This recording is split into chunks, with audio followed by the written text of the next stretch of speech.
Okay. So thank you very much. This is our 9th day. I'm sure everybody have joined us. So before we start, I need few yes on Slido. Join me on Slido. The ID is same. I'll share the screen now.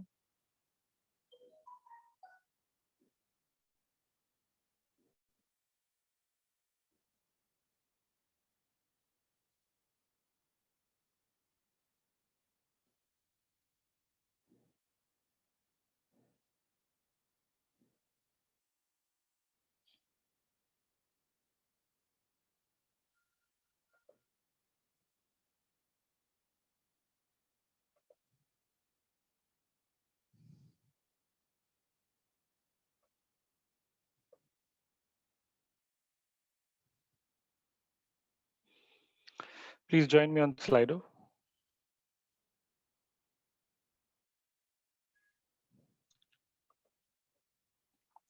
All right.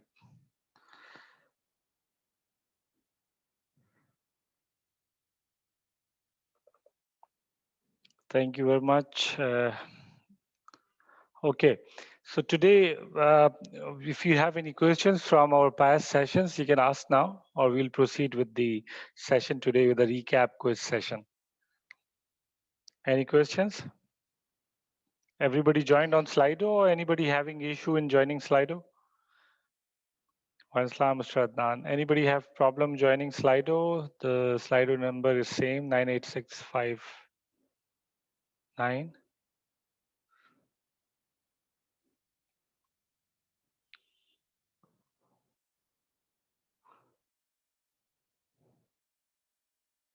All right, great.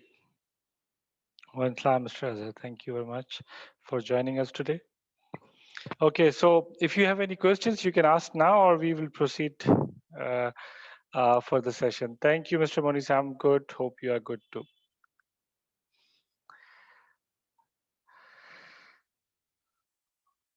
All right. So today we will do a few exercises, few hands-on exercises to learn few specific techniques. I think we had one assignment related to sort analysis. I want to know that who have prepared the sort analysis. You remember we gave an assignment for 50 points of participation, and you have to do your own sort or your department or your organization of your choice. So can I have names of the people who have prepared the sort?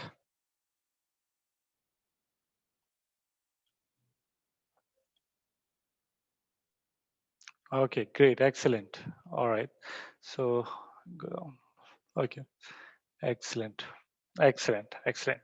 So before going to today's recap quiz, I would like to share the leaderboard of participation.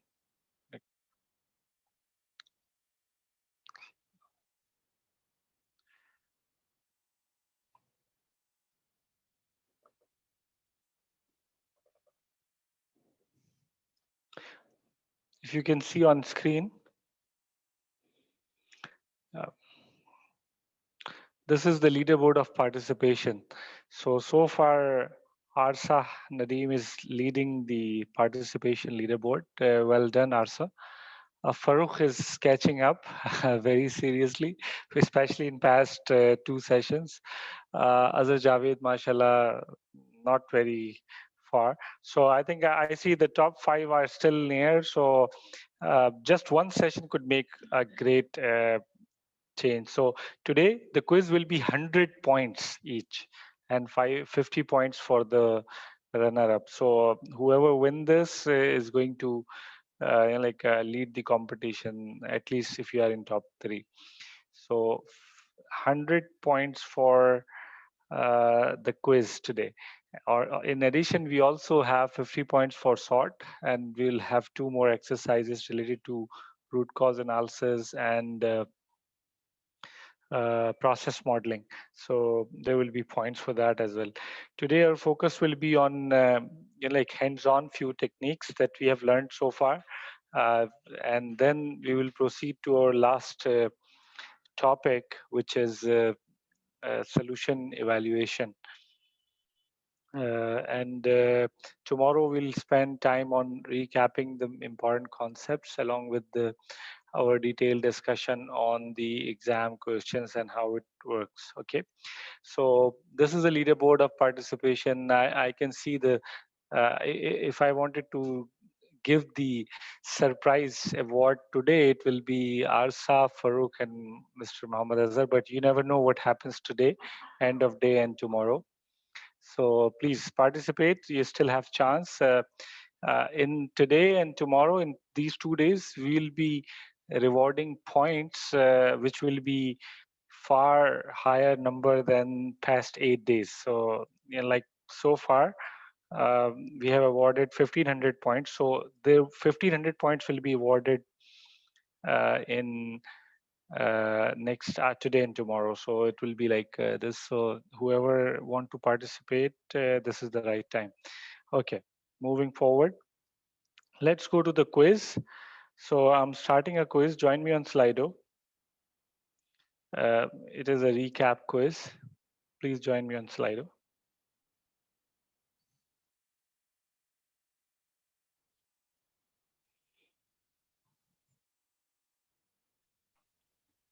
Slido number will be the same, sir, as yesterday. Yeah, it's mentioned on the screen 98659. Hope it's same as yesterday.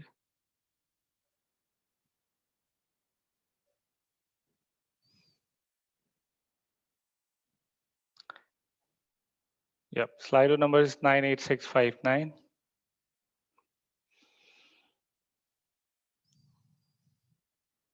100 points for the quiz today.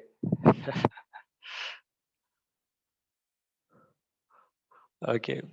Today is going to be a little hard quiz than the one we had in past 8 days, 7 days. Today will be a little hard as compared to the previous quizzes. It will also be a little bit lengthy in terms of number of questions. We still have only 12 participants joined us in quiz. We have 15, 16 in Zoom. So we'll wait for a few more participants before we start.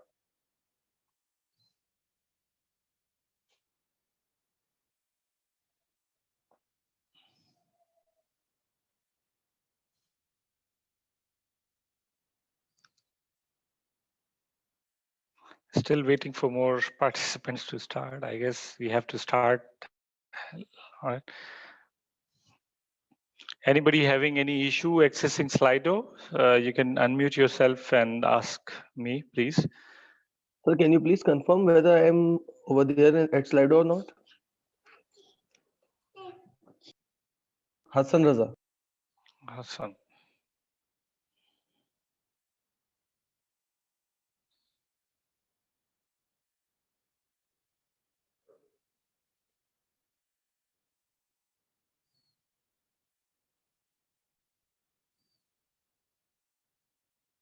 No, I don't see you yet. But Snot is asking for joining me as well, and I am already connected with the Slido right now. What is the Slido number you are using? Is it Yeah, 98659? actually, it was login yesterday, and it's fine, but it's not appearing at your side right now. Can you just close your session, start sli.do or slido.com, and then just join us on this number?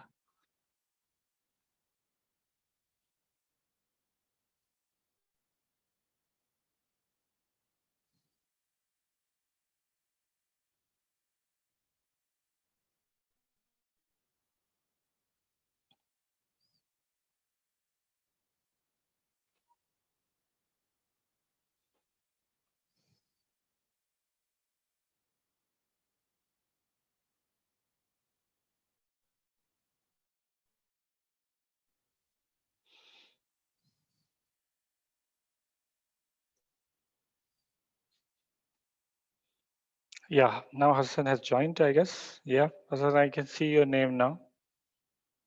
Thanks, sir.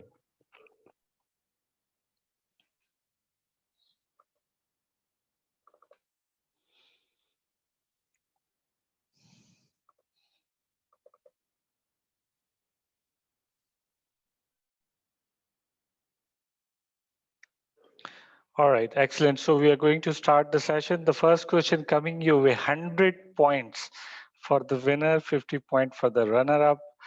Uh, Question coming your way. Business analysis scope of work starts from pre-project activities and goes beyond the project when it's completed.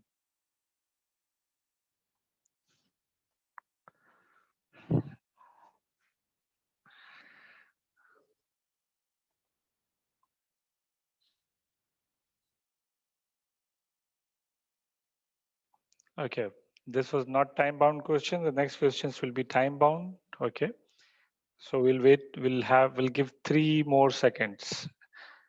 3, 2, 1. All right, moving forward.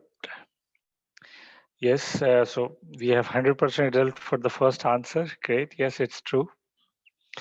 Moving to the next question, how many knowledge areas in BABOK, business analysis body of knowledge? How many knowledge areas?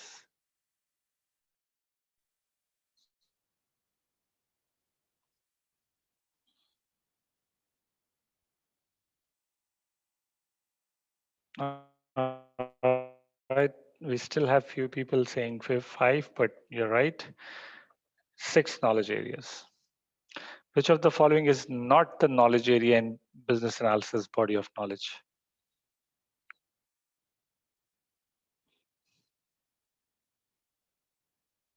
Not the knowledge area.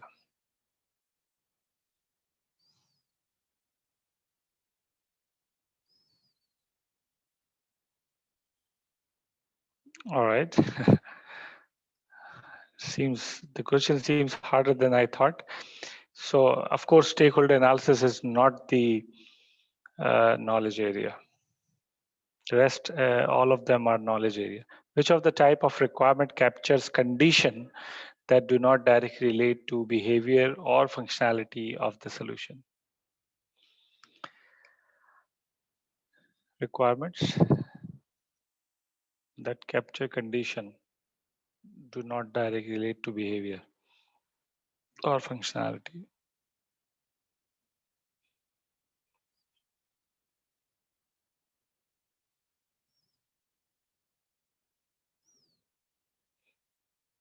All right. Yeah, great. So, yeah, this was a little confusing. So I get it. So the things which are related to behavior, when this word comes in behavior, that's always non-function. So the right answer is non-functional requirement. Absolutely right. Next question coming your way. Please identify the type of following requirements. All existing paper-based student profiles should be available in the new system. Wait, what type of requirement is it? Functional, non-functional, business, transition.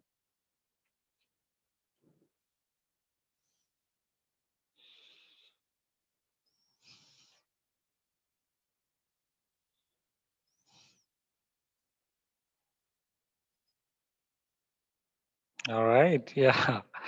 Okay. Yes. So good effort. So yeah, it was a little confusing question still. Yes, but we know that converting old data, bringing old data into the new system is always transition or implementation requirement. Next question, 400 points.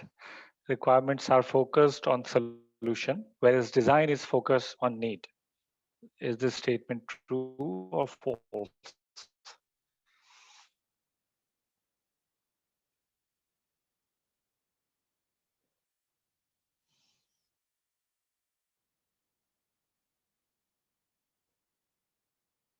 Wow. All right. Never expected this. So we know that this is a false statement actually.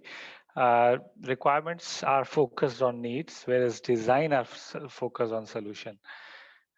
This is a false statement, but it was a trick. Okay. The question was a little confusing, so I get it.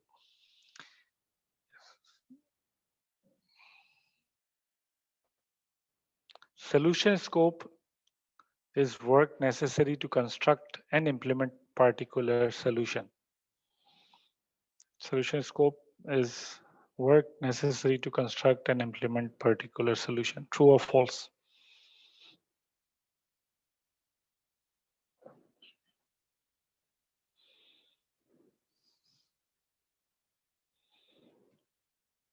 All right, that was a little tricky question again. Solution scope is work necessary to construct and implement particular solution. That's false, because the work necessary to construct and implement particular solution is a project scope. That what work is necessary to construct. Solution scope refers to the functionality. Like the functionality that system will be capable of is a solution scope. The work necessary to do it is a project scope. False is the right answer. All right. Learning by doing. That's competency. Learning by doing also refers to visual learning, auditory learning, kinesthetic learning, Lido.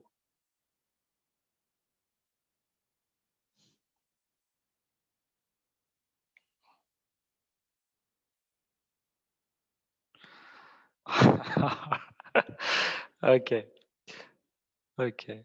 All right. So, guys, see this is very important. You have to understand when you're giving an exam, these kind of questions will not come exactly the one that comes here in this scenario, but it will always seems matching. So, learning by doing Lido, like it just I came up with this name just just thought about it. So it's not the exact thing. So my son was playing Lido, so I thought, and I was writing this question, so I came up with this. So there's nothing called this. So learning by doing is actually kinesthetic uh, learning. That's the keyword that business analysis body of knowledge use in the competency of business analysis.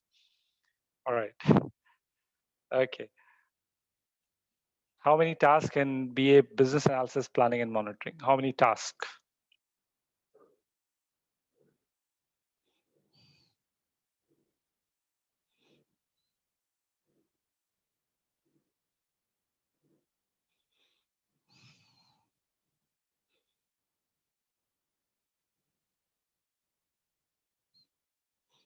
All right, so we have the right answer. Yes, there are 5 tasks.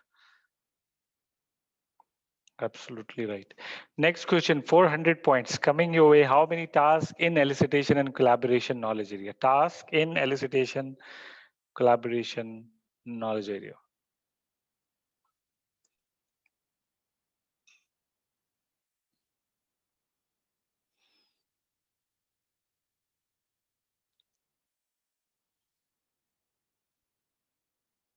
Wow, good. Yes, it's 5 tasks in elicitation, collaborate, prepare for elicitation, conduct elicitation results, conduct elicitation, confirm elicitation results, communicate BA information, and last but not least, when you are doing these 4 tasks, manage stakeholder collaboration. Absolutely right. How many tasks in requirement lifecycle management knowledge area? How many tasks?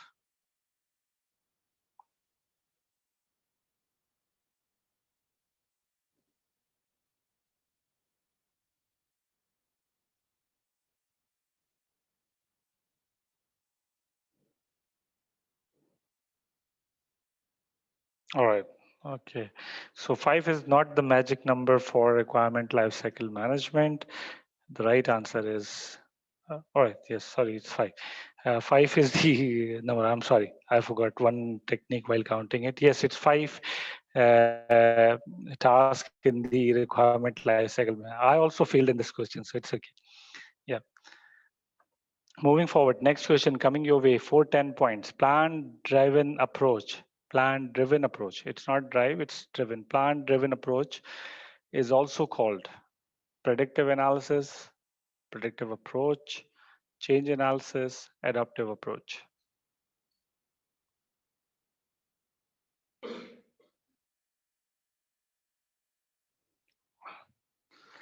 So plan driven is different than change driven. So change driven is adaptive approach, whereas there is nothing called predictive analysis or change analysis in BABOK. So it's predictive approach and adaptive approach. Plan driven is predictive approach. All right. Next question, 400 points. Which of the following must be considered while choosing business analysis approach? When you are choosing the approach, out of following, what must be considered? Must be considered.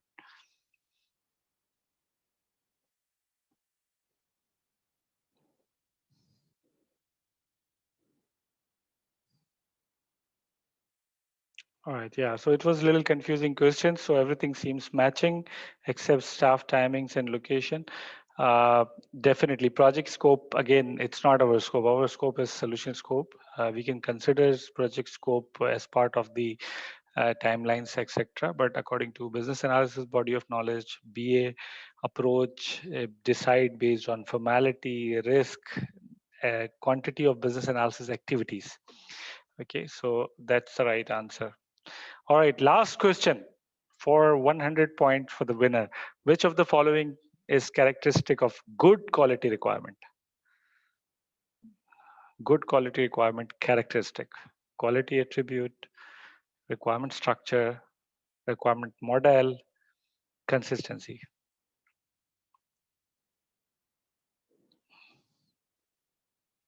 Good. Yeah. So we know that quality attribute could be anything. It's not specific to the requirement characteristic. Requirement structure could be validated, but we understand the requirement structure is totally different. That goes to the communication of the requirement and specification of the requirement, but not the quality of requirement. Requirement model is again specifying modeling related to design. Yes, consistency is actually the characteristic of good quality requirement, along with cohesiveness, correctness, modifiable, and yes. Absolutely right. Perfect. Wow. So this is great. Well done, Arsha. Again, great. Still, three answers were wrong. I hope these things now are clear and you would be able to relate them to the body of knowledge. Well done. 100 points for Arsha Thank and you. 50 and 50 points for Mr. Kashif. Kashif was very near actually. See, usually Mr. Kashif was fourth and fifth. This time, great, excellent. So maybe tomorrow we have to increase the number to 200. So Kashif have done great, mashallah. Uh, and Farooq Salim, mashallah, again have done a great job. Well done. Mr. Azaz Javed in the league. Mr. Muzaffar also in the league. Excellent. So thank you very much for your participation. The hardest question was, I have to move this to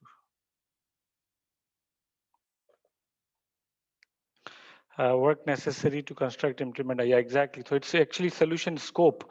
The difference between solution scope and project scope has to be clear. So project is related to the work necessary to construct, whereas solution scope mainly focus on the features of the solution. So that's probably day one or two slides that we had. Okay. So thank you very much for your participation, guys. Now we are moving forward to the session. All right. So there is one small exercise that would like to do. Sir, I Yes. have a question. Yes, please. Sir, requirement analysis area, I think have six tasks. Yeah, we This didn't was the ask this question in question. quiz as well. It Yeah. was requirement analysis and design definition was never asked. So we were talking about elicitation, requirement lifecycle management. So yeah, you are right, but the question was related to requirement lifecycle management. Okay, okay. It was Then not that's related fine. to requirement. Yeah, exactly. So yeah, you have to be careful on answering this. So these are the similar things. Usually the question will not come in terms of number of task, but the question will come in exams related to the task. So for example, a question could come in requirement lifecycle. This tomorrow we are going to discuss this in detail. So the questions like uh, would come that, like if it's related to requirement elicitation, requirement life cycle management, then it would come like, like while planning for requirement life cycle management, Ms. Sarah should consider doing following tasks, and like it will mention as prioritization or prioritize requirements, or maybe trace requirement along with 3 different tasks from BA, planning and governance. So you would say that if it's related to planning, BA, planning and monitoring should be executed, and planning and monitoring related task you will prefer more. But the question clearly state that she is planning for requirement lifecycle management. So that goes to that knowledge area, and the relevant task should be chosen. So usually a question should comes like this, but the number is important, that because we ask this number so that you can relate in your mind that what are the different tasks. All right. So time for a small exercise. So I think 5 participants have already done it, that we have given. So we will take, okay, yeah. So go down. So we'll take the first one responded first. Okay. Okay. So Mr. Muzaffar, if you would like to, have you done it on Excel, Word point, so you can share it on the screen, Mr. Muzaffar? Okay, sir. Can you make me present it? Yeah, you can present it. I'll stop so you can present. Okay. Now you can present.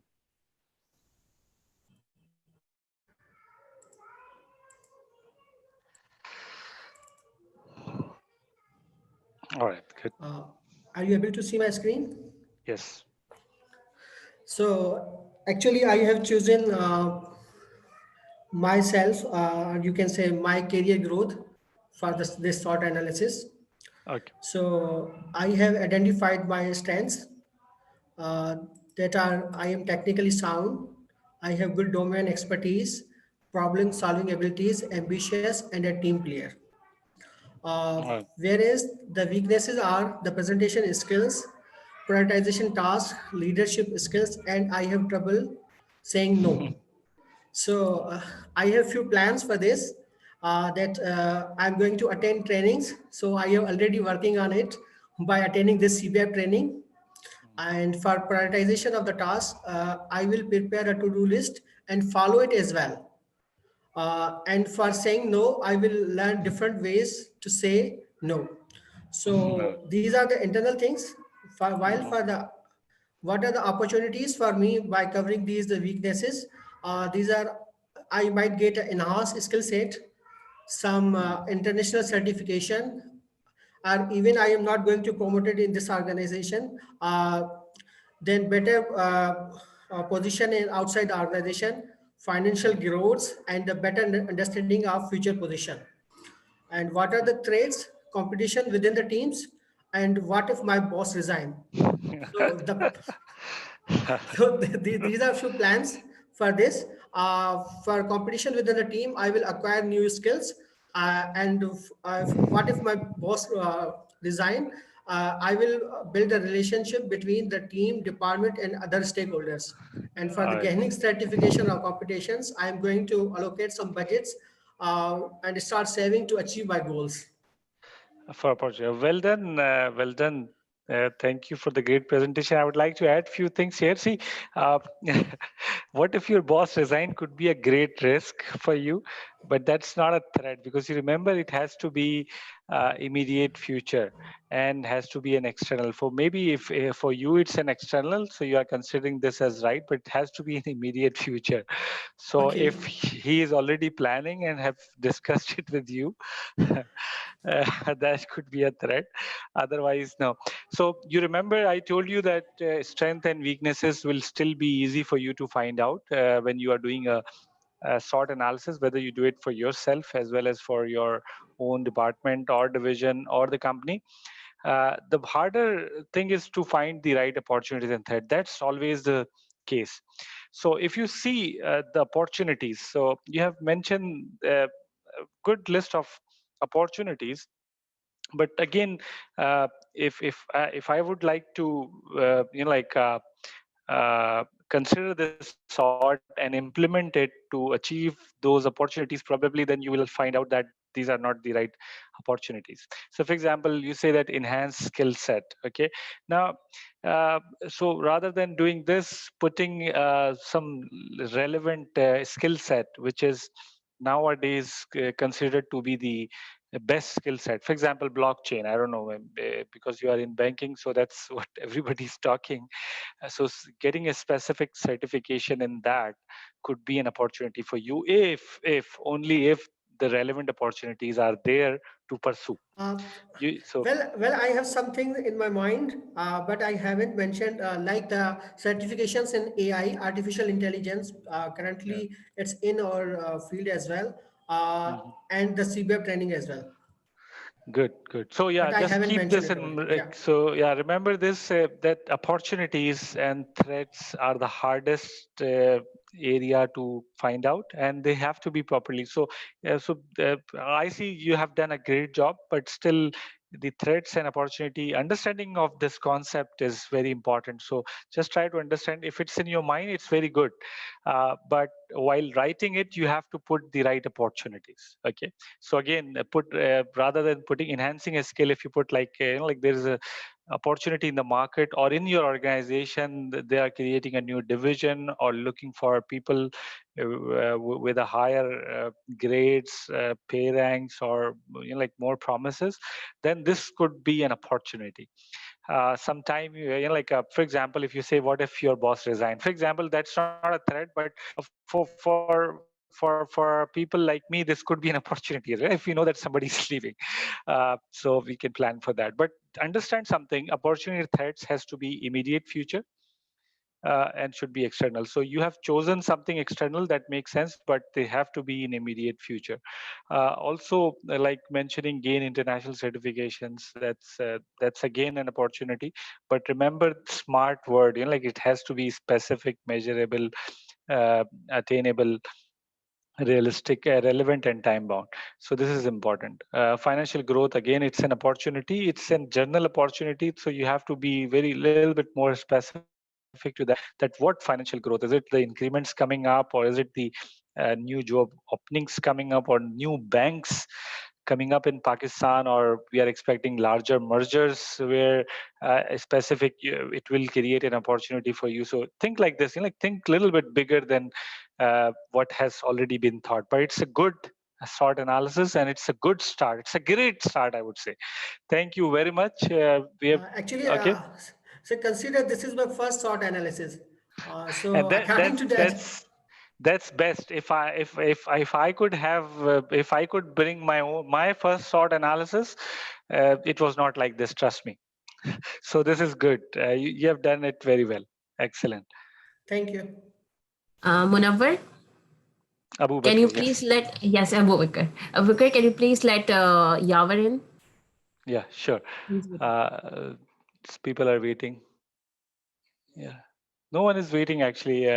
Saqib is with me here, taking care of people joining. Maybe you have to. What's the name? Can you come again, Yavar please? Rizvi. Yavar. He has joined. Why? Join. Okay. Yes, Okay. Ajwan. Thank Yeah. you. Yeah, just keep an eye on admissions. All right. Excellent. So thank you. The next person, I think it was Azhar.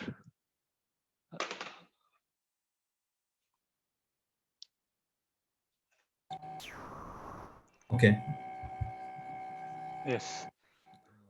let me share Azhar, you my like? screen. Yeah, please.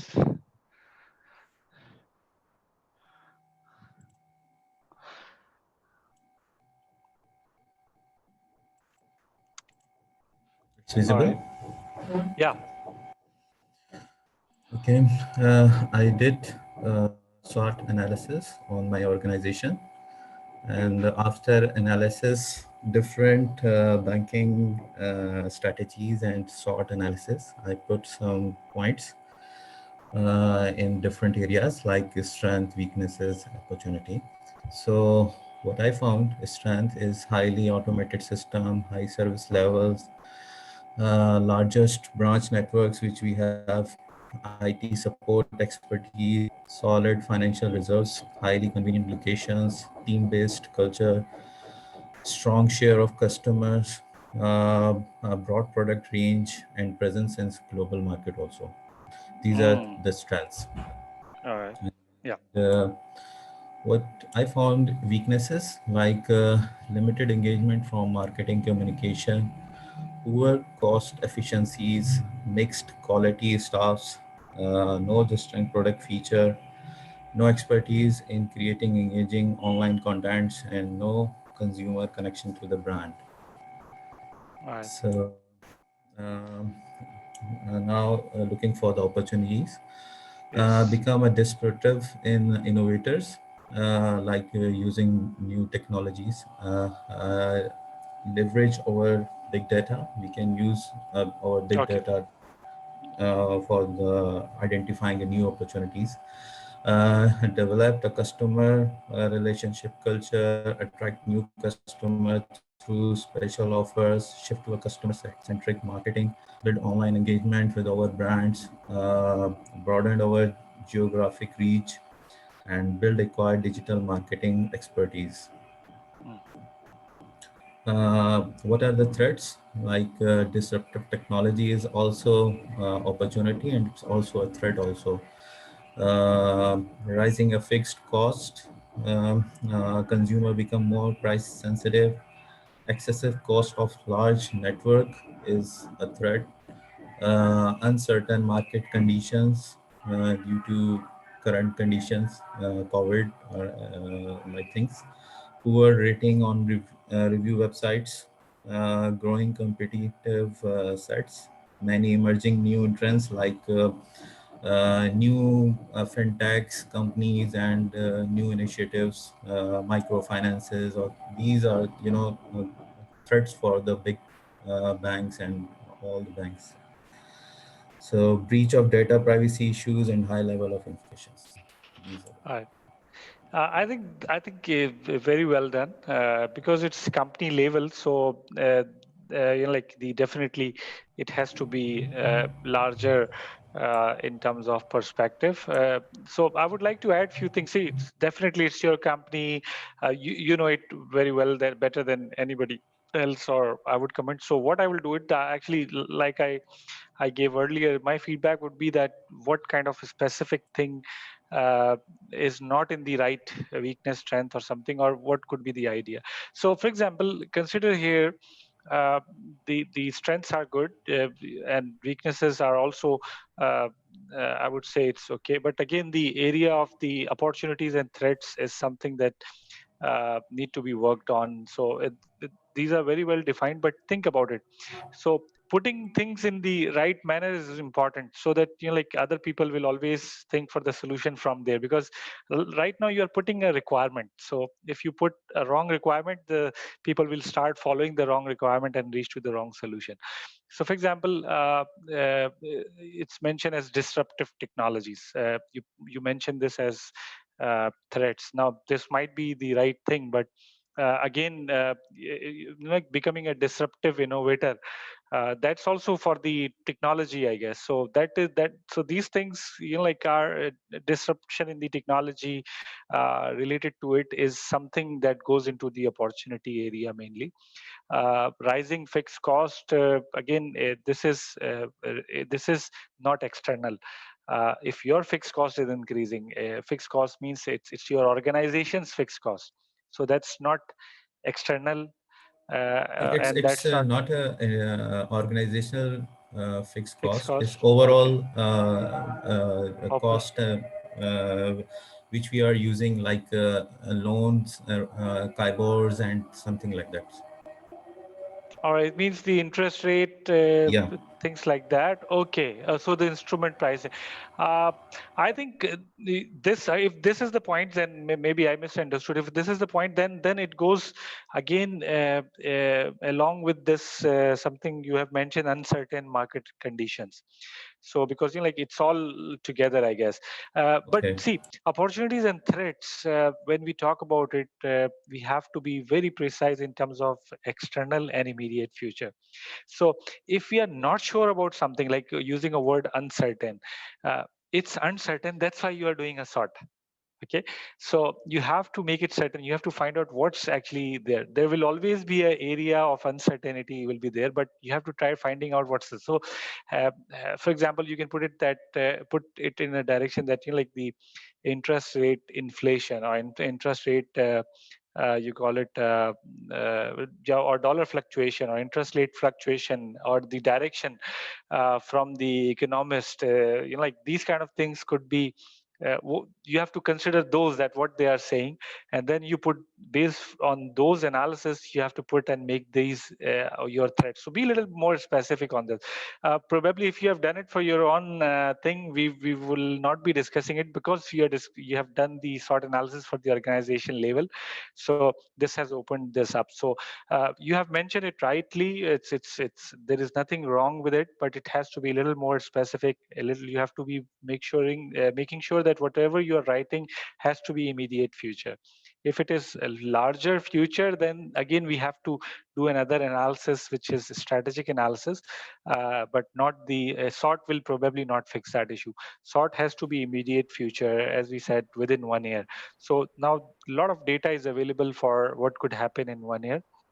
So you can consider those and use those as your threats, as your opportunities. But well done, very well done. I really like it. Few more areas that could be part of the opportunity is related to the economic policies. For example, this, you know, government is investing a lot of efforts on this this youth loan programs. So of course your number percentage might be decreasing, but again the people who will be having loans and things like that could help. I don't know now how bank sees this. You know it very well, you know it better than me. But you know, like these kind of small things, that what's happening in the market, that will help you. What government is thinking, what government is applying, these house loan schemes, you know, like the new house loan scheme, which Yeah. has Loan. lower interest rate, but have larger economy of scale. So you are in bank, and I'm sure and you know it very well than me, that, like, for example, so still, if I see that 5% interest rate, and of course, I met with a lot of banker. They are saying, say 5% is nothing. How can we have 10 years for 5% interest rate for the house loan? Now, if you go to anywhere, you go outside Pakistan, India, and Bangladesh, trust me, 5% is huge interest rate for 20-year loan on housing. I want to Yes. add one thing over on this as well. Actually, it's a 5%, but we are also not providing any capital for this as well. Because it's guaranteed by the government, so we are also taking the benefits in CAR, capital adequacy ratio. So yeah, That's a great point. yeah. So this is great. Actually, see, this what we should be doing in SWOT analysis. This is what the discussion should be. So I can't comment on this, but because I'm not a banking expert, but you know, like seeing these things, that what's happening in the market, how it could impact us, and seeing things in a perspective of actual opportunity and threat. This is important. So what could be real opportunity and what could be real threat? So probably reducing interest rate, maybe you are right that it is a threat, but thinking in a way, you remember we discussed the solution approaches, thinking in a way that how this could be, how this we can use this as an opportunity, and bringing it with this detail is required. But you have done a tremendously great job. Excellent. Thank you very much. Next. So we have next. It's yes. So Arsa, I guess, yes. Arsa. Yes, I'm sharing my screen. Yeah. Let me know when you can see it. Yeah. Okay. I've chosen my organization, just like as I did. Okay. For strengths, I have narrowed down, like we have got a good brand name in the market. So that's our main competency or strength. A strong network of branches. We are the biggest commercial bank of Pakistan right now. So it's our core competency or the biggest strength we have now. Then we have got a strong training and development platform. So HBL, yes, emphasizes more on their employees development. And then we have got people from every background, so we have got a very diverse culture. That's our strength. And we also got some strong promote we do some strong promotional activity, just like we did in HBL PSL. So these are our strength as per my understanding. And when we go towards the weaknesses, for me, the weakness is like the highest number of branches, affecting the poor maintenance and difficulty in providing same environment at every branch. Like we have sometimes I assume that we compromise quality over the quantity. So that's the main weakness we are having as far as the branches network are concerned, and lack of customer feedback. When come towards the opportunity side, so the main opportunity, or like the competitive commerce opportunities that we are having right now is like there are many platforms, e-commerce platforms, so that are launching day by day, and also digital conversions and digital transformation. These are the opportunity for HBL to target the untapped segment, or take them under the banking side. Okay, then the international market tapping. We have got very international global presence. We have got global presence, so we can tap into other international market as well. Like we are already in the international market, we can expand our network over there as well. Then the smartphone usage is increasing, so we can exploit this opportunity and uh, launch our mobile banking, or enhance features, or do many things through our mobile banking app, or you get the untapped market, or the unbanked market towards the banking side. Then interest rate decline due to the COVID-19. So like right now you are just discussing Yes. the policy rate is decline has Have a declined. larger share. Yes. So it is the opportunity for us to grab as much customers as we can. And then outsourcing to cloud service provider, like recently SBP has announced to take few of our applications, or few of some systems to the cloud. Previously we weren't allowed to do so. So that's one of the opportunity. And when we come towards the threats, so threats are like growing competition. We have got fintechs and all such small institutions that Fintechs. have yes, that have got lower regulatory authorities over them. So any all like Easy Pesa and all such, or Sim Wallet and all such stuff, companies, they all are coming in towards the banking side, or towards the financial basically arena. So we have got the threat from there. And so what we can do, we can just shake hand with them and give our platform, or make them our partner. And because it is a saying, if you cannot kill your enemy, so make them friends, Make them things like friends. that. Okay. Yes. Yes. Yeah. So Or okay. break their legs. This can be another thing.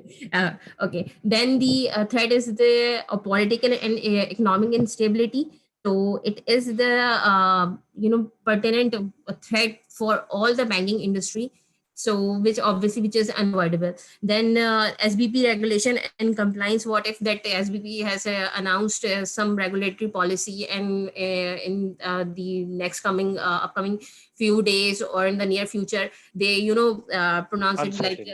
yes, so that would be problem or threat for because if we implement any solution or anything, and then in future they revert it back, so obviously it will impact our business as well. So then like I said, the fintechs are the threat, because they are free to do anything and have less to no regulatory authorities over that. So these are This is Arsa, beautiful. Actually, this is very true. Actually, see, so that's what really means for doing the SWOT analysis is actually finding strength and weakness. Still, it's just to relate when you are actually finding opportunities and threats. These are actually relating things, but the emphasis will always be on opportunities and threats. I think very thoroughly done.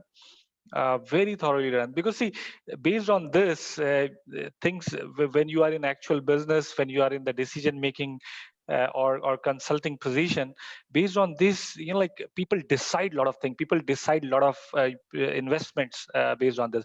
For example, considering now, for example, you said fintechs, cryptocurrency also.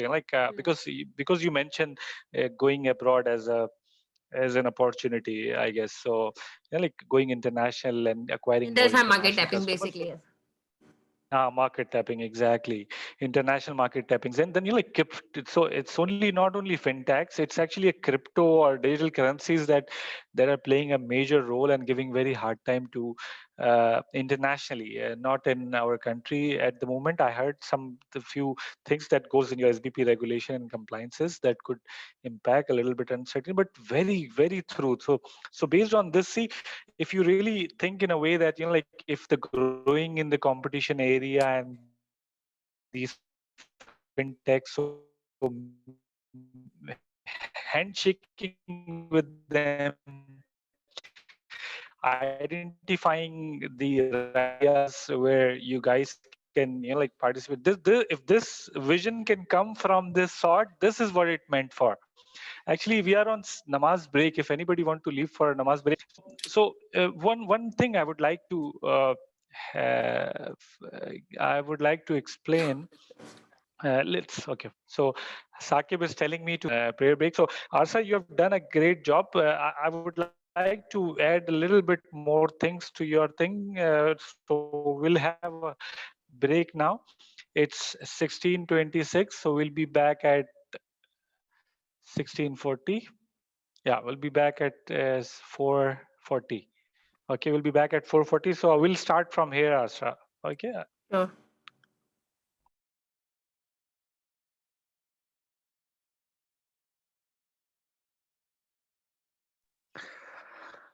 Welcome back, everyone.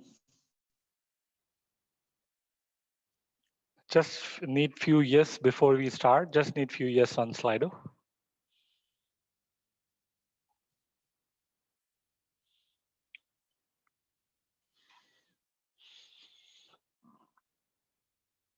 All right. So we have enough yes to start the session. So Arsa, can you share your screen again so we can complete our comments? Sure.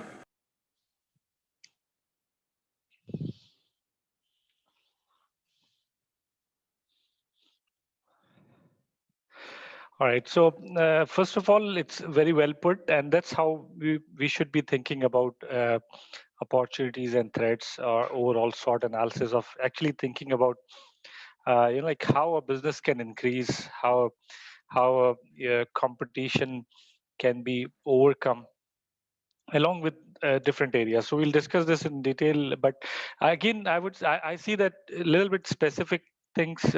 Things could be more specific when you further analyze it. So that's very good start to for the session. But weaknesses are still number of weaknesses are less. Usually.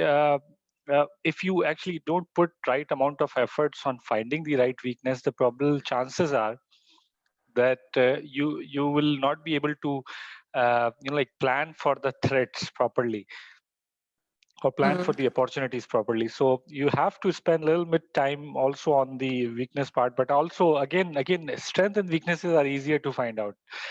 So you just, if you look left and right, open your financial statement, or if your organization is maintaining any like what we call it step for document sort of thing, then you can definitely find a lot of if you can read the business objectives, you can find the areas of improvement where people will not be following the relevant objectives. So this is the area. Okay, now this is very well done. I would like to add here that when you are doing an organization level SWOT analysis, uh, uh, considering four things for every area, like for strength, for weakness, for opportunity, and for threats, for all four areas, considering four things. Okay, so when you are talking about identifying the strength, consider four things. Number one, customers. So for example, what is your strength for customers? Uh, Means like you mentioned already, a brand name, like accessibility, like that's a strong branch network is actually accessibility. Maybe your applications that you mentioned. So these are related to customer, yes. Then you have to question same thing. You have to question in strength after customer processes. What are your processes that are your strength? So maybe a faster response time, best customer support, as you mentioned, or somebody mentioned, is a great strength. So within the strength, you ask for question. What's my strength for my customer? What are my strengths in my processes? Okay. Our retention period, our retention is also out of the process. Regulations, achieving the regulations, or or if it's marketing processes, like you have a faster time to market for bringing new products. So these kind of, what are the processes that are very good in terms of like there was a breach last time in banking, and if your bank was safe or was able to recover faster, all these processes, what are customers processes, then HR people, your employees.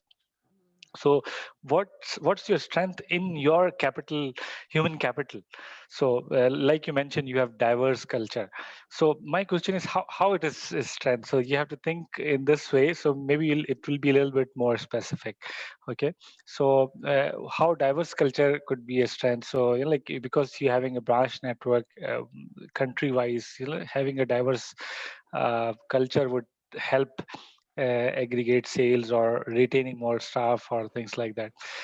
So this is the third thing that you have to question within the strength, that how my HR capital is my strength that you have mentioned. And last but not least, your financial strength, your organization's financial strength, somebody mentioned car or any other specific ratios like a AAA rating or A plus ratings, things like that.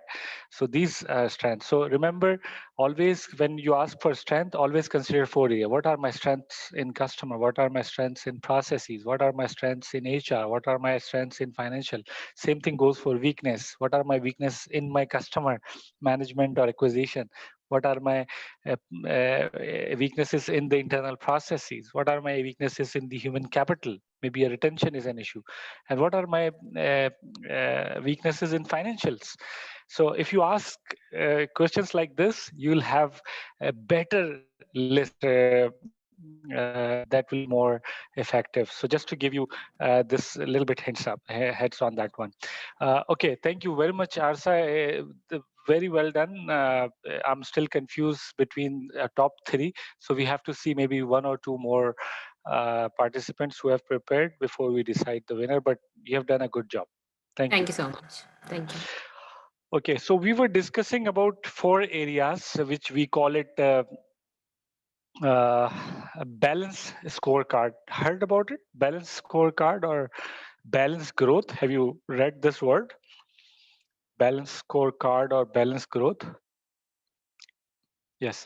So balance scorecard or balance growth is actually these 4 areas that we discussed. That when you say that my company is growing, okay, when you say my company is growing, it should grow in 4 directions actually. So at the first, it should increase the customer or the experience of the customer. It should increase the effectiveness or the efficiency of the processes.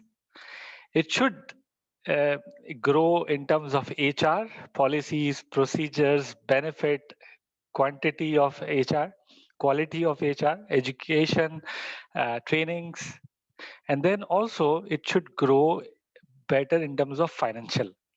So usually this is very important thing to understand, that when we say growth, when you say grow, so you consider financial as your growth, but that's only one aspect. That's only 20-25% of the organization growth. Organization growth is 4-dimensional: processes, customer, human capital, and financial. So for example, if tomorrow you join a company, as maybe a small or medium, any company, and and they decided to like consider their company growing when the P&L is growing. So you can say that, and that's not the right way of growth. So any growth which is one dimensional will fail. So for example, if you only focus on P&L and you consider the financial growth as your growth, and you don't invest time, money, and efforts on the remaining three areas, which is processes, human capital, and customer, your company will the growth will not be sustainable. So if you focus only on your HR capital, hiring more people, training them, and not focusing on internal processes, you can't expand. So once the business increase, it immediately reach to the level where it needs a scalability, and scalability doesn't come with HR or financial. Scalability comes with processes. So you have to have internal processes to support the scalability of the organization. So always remember these four areas when doing the SWOT analysis, because the organization growth comes with a balanced scorecard or balanced growth, because you have to grow in all four directions together. Okay. One more thing that Asra mentioned, that when you can't win your competition, you just make them a friend. So it's actually a business approach nowadays. So this new approach, it's not very old approach. Maybe like 10 years ago, all this new iTech in information technology related change has begun, especially after Microsoft and these. There is a new business approach to name this is called co-opetition. So it's a competition and cooperation. So when you think about cooperating with your competition, it's called co-opetition. So this is a new terminology.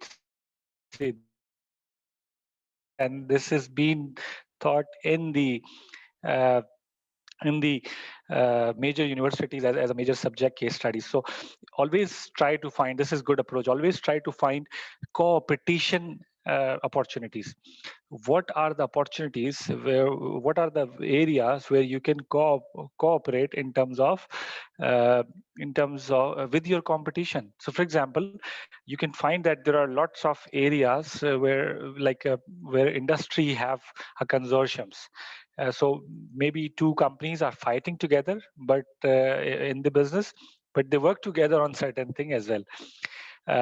So you will be astonished to see that if you go to website of Mitel. Mitel is a IP telephony company. That's the latest example that recently came to a viewpoint. Like Mitel is a IP telephony company. Now Microsoft Link or Teams that you use is also a telecommunication. So they both are giant competition. If you talk about internationally, so they actually fight with each other on this area. But like both of them are working towards building certain protocols where both of their communication systems can be coordinating and communicating. That's something very different. So while they are fighting with each other to win the business, they are also working on areas where their system can talk to the other system. So this is just one example. uh, and there are lots of examples like this. You will be astonished to hear that even Apple and Google Play have started collaborating in several different areas. So you'll soon see some things that are that will astonish you. And there are studies on that. So this is important. Think about it when you are doing sort. Okay, this could be an untapped opportunity that nobody have thought about. So with this, I think we'll move to our uh, uh, next participant. Yes. So Muzaffar have a comment. Balance scorecard consists of customer, financial, internal processes, learning and growth. Yes. So these are four aspects: customer, you are right, customer, financial, process, and the human capital, which can be learning and growth, but also other things related to retention.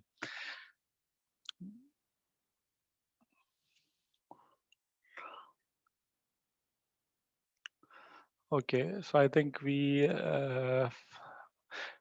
So Farooq, yes, I think Farooq is remaining. So Farooq, if you'd like to share your screen and discuss the sort.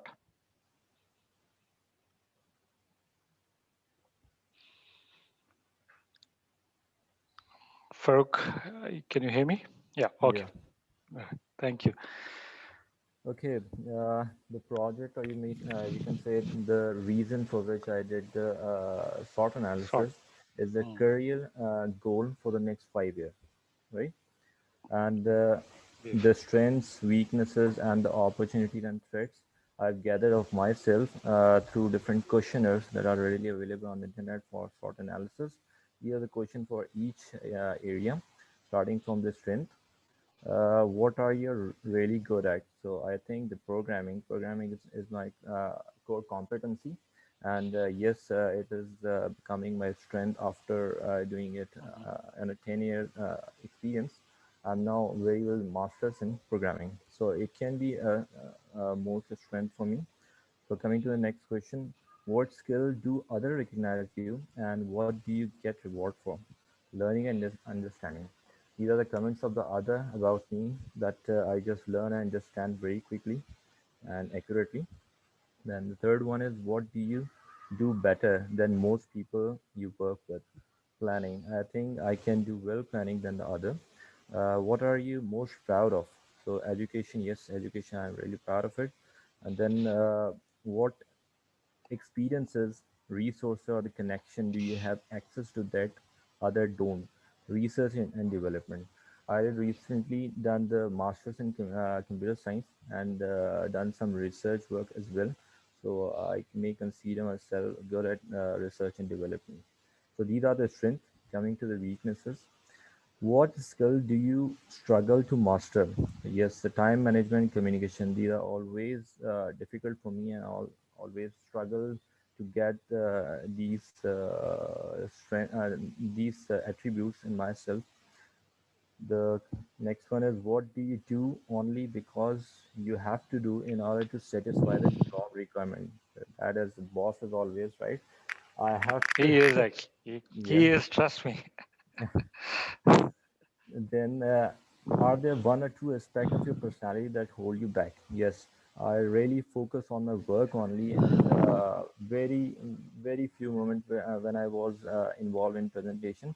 So this can be my other weakness, right? And I have to work on it this a lot. Then, where do you lack experience, resource, or connection where other have them? People management. Yes, I have a very less people of team, so there is a less chance given to me for the people management. So it can be my weakness as well. So coming to the next area, opportunities. So the first question is, in what way you can take the advantage of your strength? So in considering the strength like programming, learning and understanding, planning, education, research and development, I think that I can have my own software house as well. So that can be the opportunity. Now the other question is, what opportunities are open to the people who do these things well? So most of my friends are present at the top tech companies. They are working there. So the top tech jobs are the opportunity that other Good. people are doing, right? Then, what would you love to do that you are good at? Yes, own software house. I like to have my own software house in considering my the strengths. Now, how can you minimize your weaknesses if they're no longer held you back? What could you do? Choose the right place to work. Yes, this can be the option for everybody in order to get their strength work better. Now, the last question is, what trends are having an impact on your current career or on the one that you are thinking about pursuing it? So, yes, remote access, remote work, startup opportunities, there are lots of opportunities coming nowadays. So, that can be the opportunities and that can be used for set up the new software house or getting the better jobs. So, that can be the opportunity, yes. Then coming to the last area, that are the threats. So, are there any general threat that you need to think about? Yes, In order to get our own software house, I need to have some investment as well, and to make up some logistic as well. So these are the work, or these things have to be done. So the next question for the thread is: if you don't address your weaknesses, what problem could they cause? So yes, there might be the work delays or failures, and what setback might you face? Setback may also be the failures and the loss of investment, or loss of time and another things, resources. The last one is what obstacles have other people overcome when they are trying to get to where you want to go? Side business. Most of the people started the software house, starting the side business, and then if the business goes on, then they just switch on to that. So that might be the threat, because you cannot focus on one thing, that the job and Right. the software house. So these Mhm. are the questionnaires through which I got the strength, weaknesses, and opportunities, and then I make a chart for this. Mm. These are the strength, Yeah, weaknesses, opportunity, and thread. So this is the chart, beautiful. shortly for this. Well done, Farooq. I think if you can go back to the chart, yeah. So, see, you've done a good research. You have found something, like a questionnaire that could really help you, and this is good. This is good approach. Like always try to find better ways to do the job that you have been asked for. So this is good. A very good job. But there are a few things that I would like to highlight as part of the SWOT analysis first, like doing how to do the journal SWOT analysis so that you get the exact idea of where to put what and not. And then second part will be because it's 50%, half of the people discuss about their organization's SWOT, and half of the people discuss about their uh, personal SWOT. So I'll take some time to discuss on the personal SWOT as well, a separate discussion on that.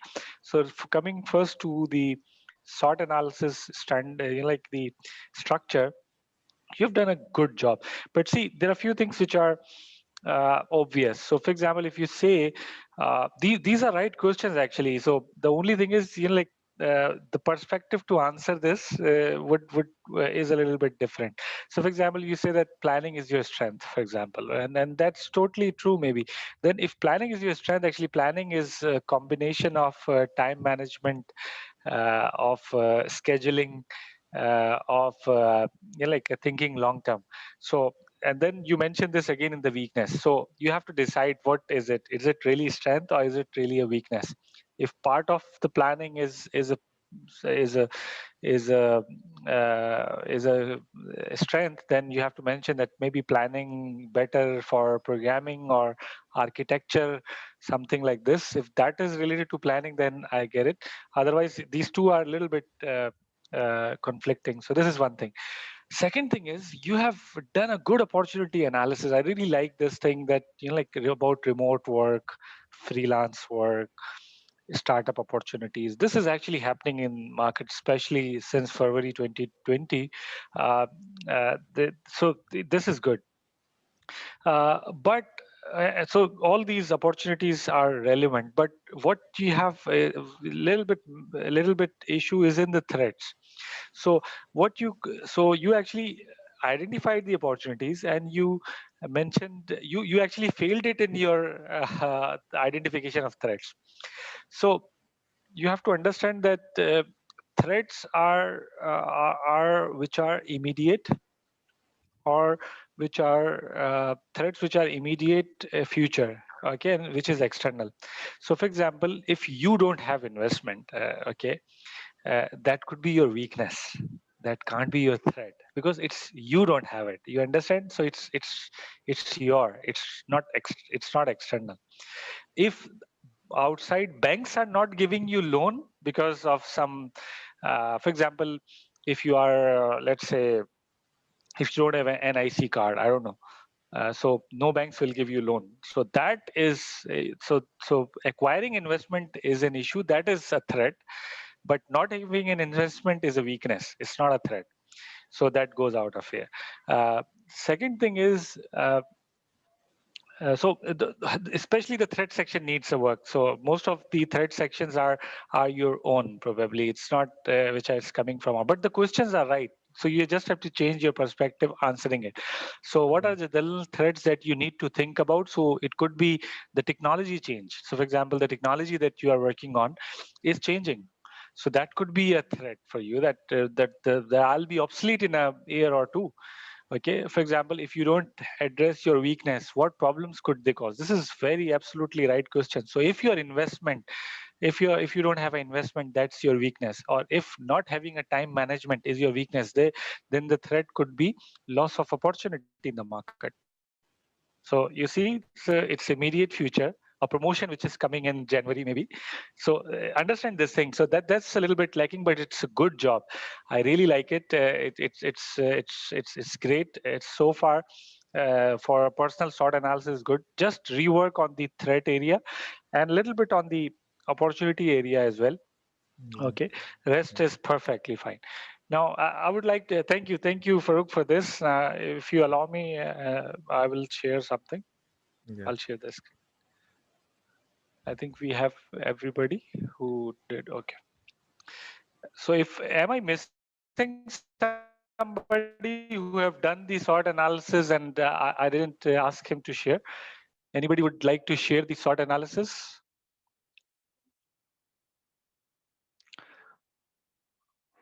No.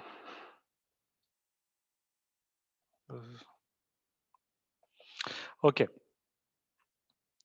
So, so because half of the participants have mentioned personal sort analysis, so I would like to give few minutes on this one. So, uh,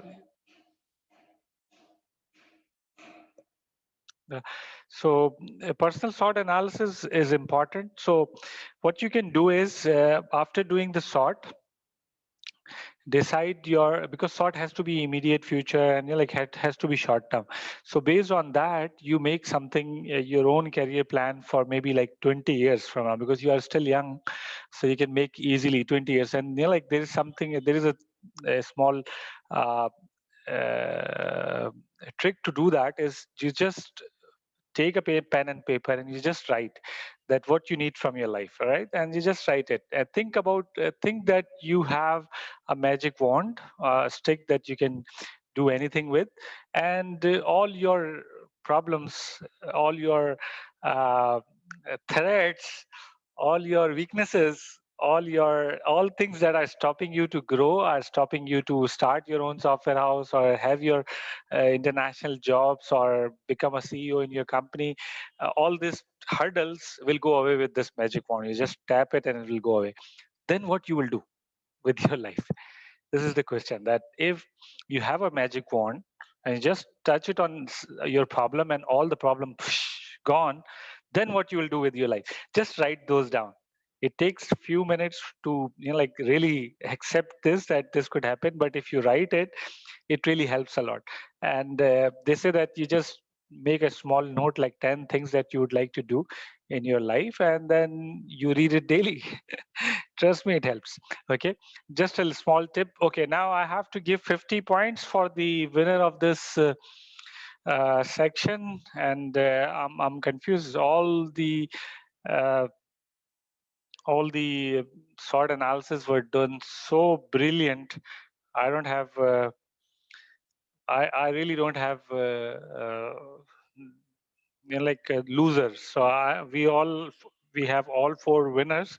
So what we'll do is we will actually give 50 points to each. All right. So it's okay. So all four of you gets 50 point each. Okay. Thank you very much. Now we are moving to our second exercise, which is root cause analysis. I want you to use PowerPoint or Excel or Word, whatever you want. And let's do this exercise. This is also 50 point for the winner. I hope we will not have uh, competition in this one. Somebody will win it. But let's see. So we have 50 points. This is a small exercise. I want you to do a fishbone diagram. Choose any of the problem. There are three major problems in this company. choose any of it, and you will reach all three are actually relevant. So choose any one of it and try to do a fishbone diagram we discussed yesterday. Remember that fishbone diagram. What does it look like? Okay, I'll move to that slide probably just after you note these things down.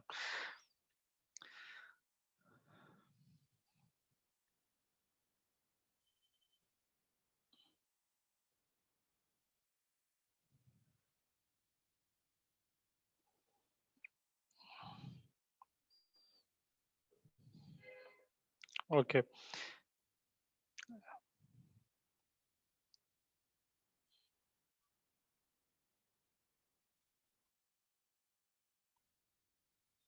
In chat, I'm putting one link.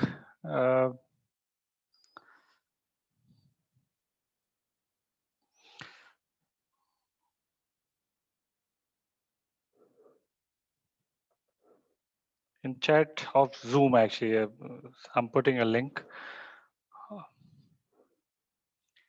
Okay. This link will lead you to a folder called Omni. There are 3 Word files.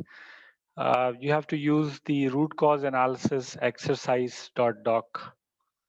Open that file. So the whole scenario, the same thing that you see on the slide is there. So we can move our presentation slide.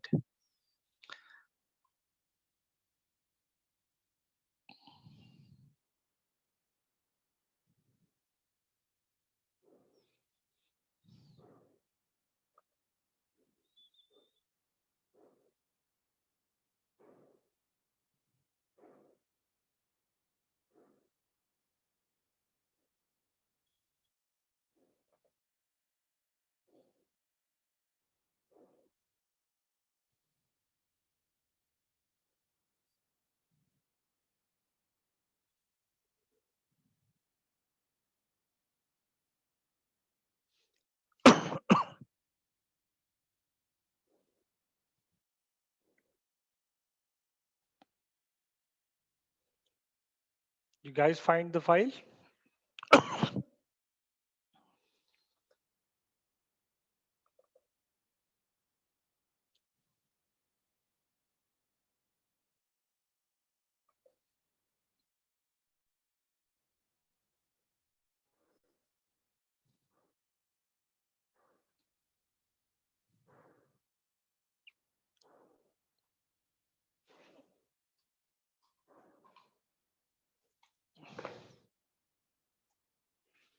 Okay, so start your exercise.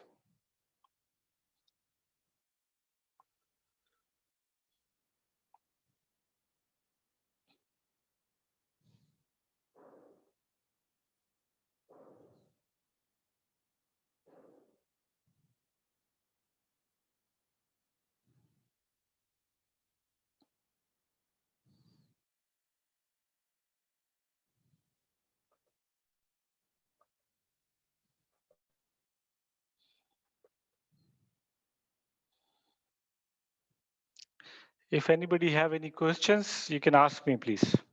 You have to assume a lot of things. But if you have any questions, you can ask me. Just unmute yourself and let me know. You have to assume a lot of things in this exercise.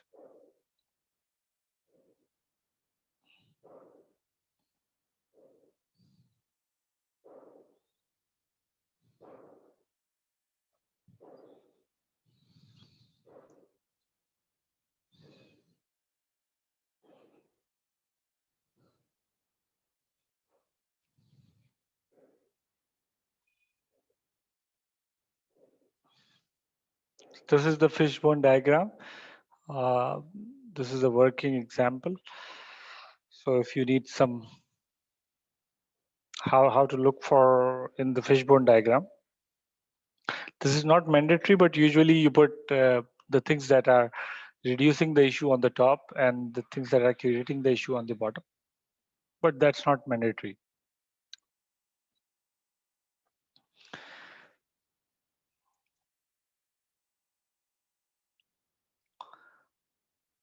Any questions?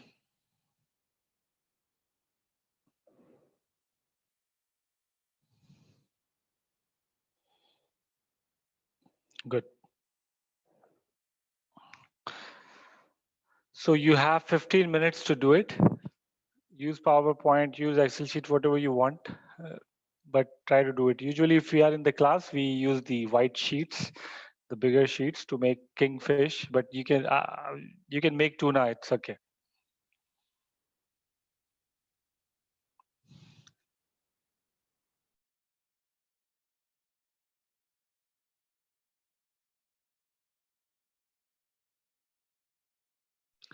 If anyone have any question, you can ask me anytime, please.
Yeah. So yeah, if you have any questions, you can ask me. It's very simple exercise. Consider yourself a business analyst hired by this company, and this company is facing issue. There are three issues. You have to consider only one, and take the assumptions and make a root cause analysis. What could be the root cause analysis of this one? Ask yourself questions that we have learned so far based on the business analysis mindset. The first of the problem they reported is sale is continuously decreasing with 10% per annum. Okay. The employee satisfaction has failed behind by 25% as compared to 2019. Cost of production is increased by 50%, 15% in past 3 years or 2 years, I guess. Actually, assignment is you can choose one or more issue and do the root cause analysis. You can also choose current problem of your organization that you want to identify the root cause for. This is an option. Fishbone diagram. This is important. Please, you can easily make one single line on PowerPoint and just write points over the line. Things that could increase the issue or things which will help reduce the issue.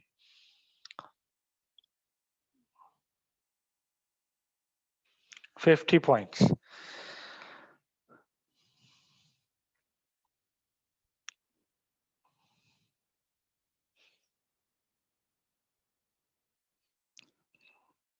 Let me know on Slido once you are done, or unmute yourself and let me know.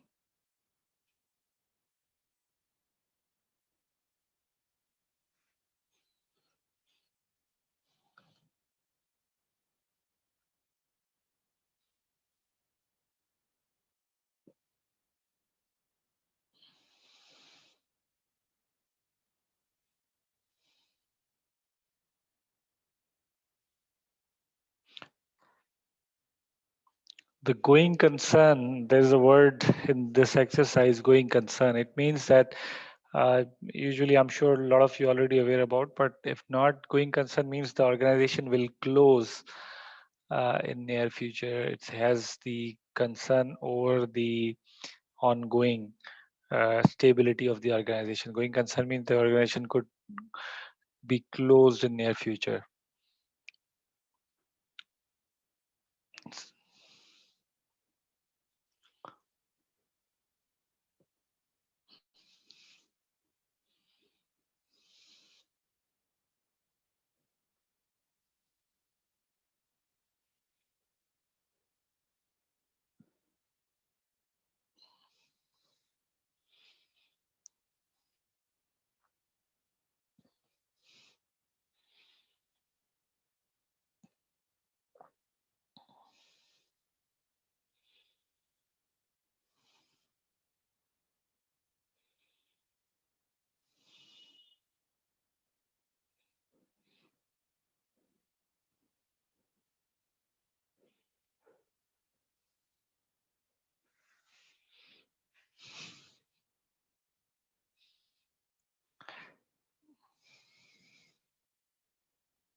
Anyone have any questions, need any clarification? We are running out of time, maybe 5 more minutes. Let us know once anybody finish.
Any questions you can clarify from me on this exercise, please.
Okay, everyone, 2 minutes, and then we'll close the assignment. 2 more minutes.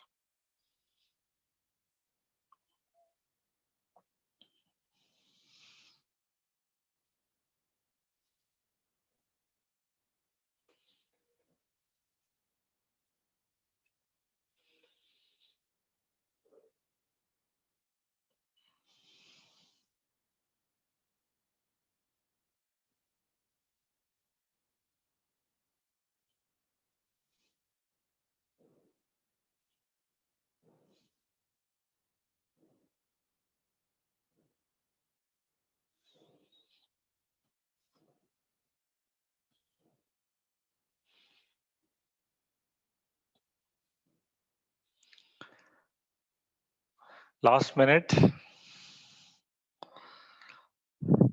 50 points.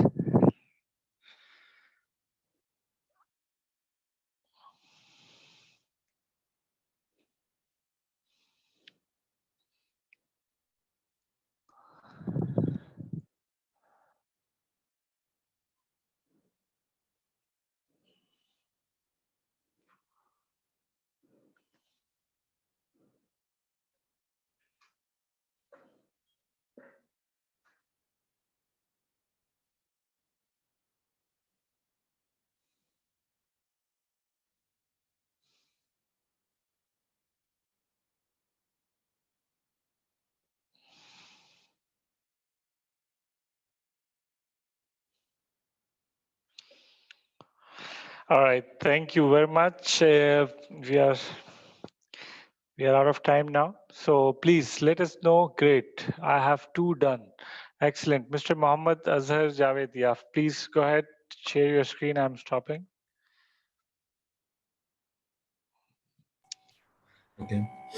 Please.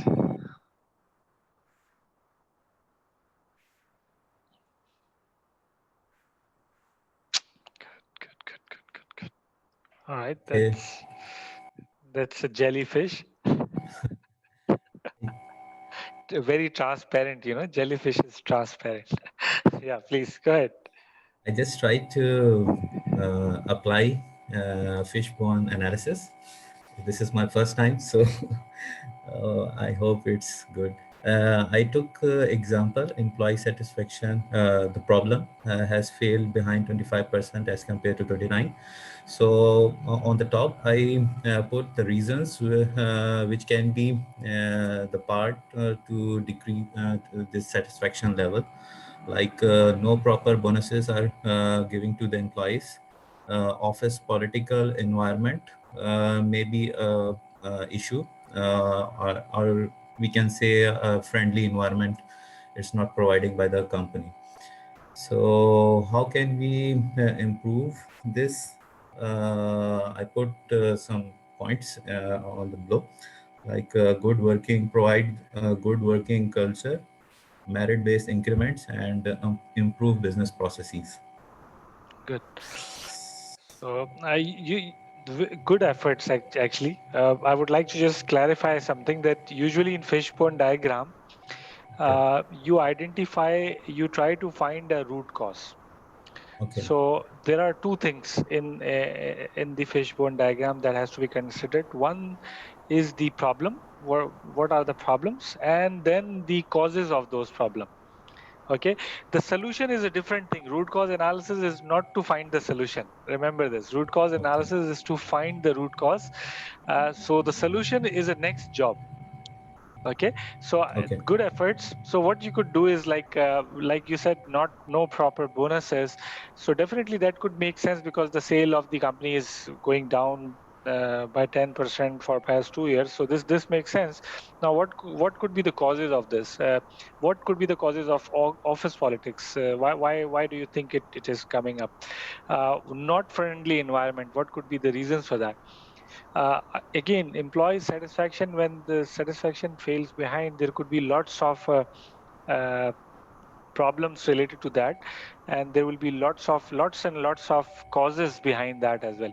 So I think you done a nice efforts, but remember that solutions are not part of the root cause analysis. Okay, Great, but got it. you did a good job. Okay, at least for the first time. If we were together in one room, this could be this jellyfish could be maybe a little better. Dothar, or what do we call it? Throat fish could be could be better. All right, but good. Right. Thank you very Thank much. you. Yes, Farouk, you would like to go ahead?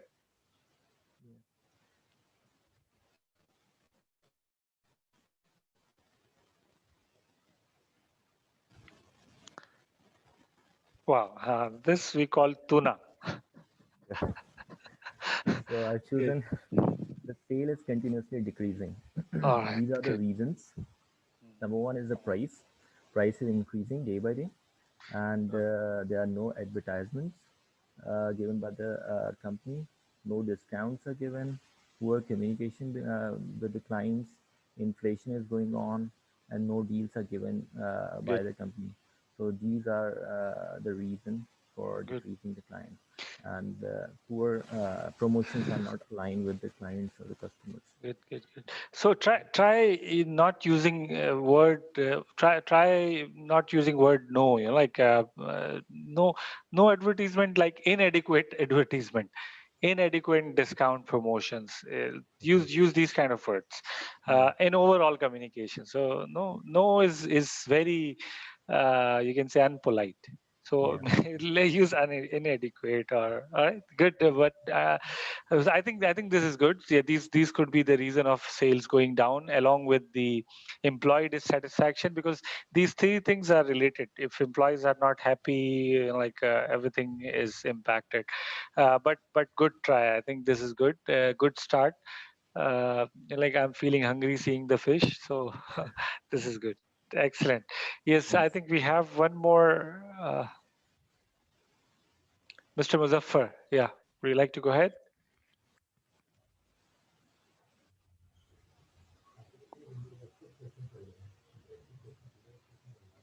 All right. Yeah, good.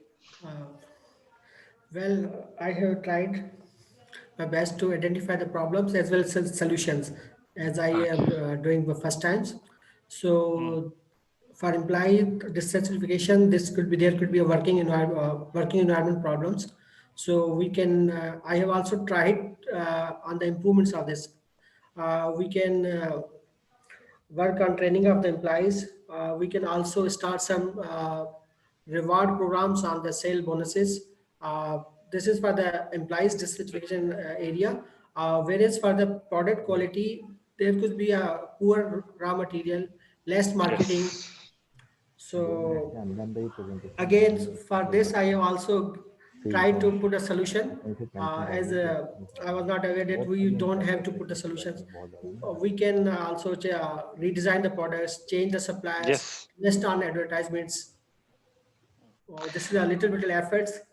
No, these Might these not be these are some. very well done efforts. So let me clarify something, because I see one thing in common for in two of the participants, that you also mentioned the solution. So because when I was explaining the fishbone diagram, maybe it was not 100% clear that upside you have to mention the elements which are increasing the problem, and downside usually you put things which are decreasing the problem. So these are actually both are the root causes, but one of them are positive root causes, other of them is a negative root causes, but not the solution, as I clearly mentioned, and I hope it's clear that solution is a different exercise. So as a business analyst, root cause analysis is only to identify the problem. Now, identifying the problem, there will be two different areas. One things will be increasing the issues, like you said that negative work environment. If that is the problem, definitely not firing the staff could be a positive thing that company is doing, which is not even increasing it. Otherwise, the employee satisfaction will be down by 50% if they start firing people, for example.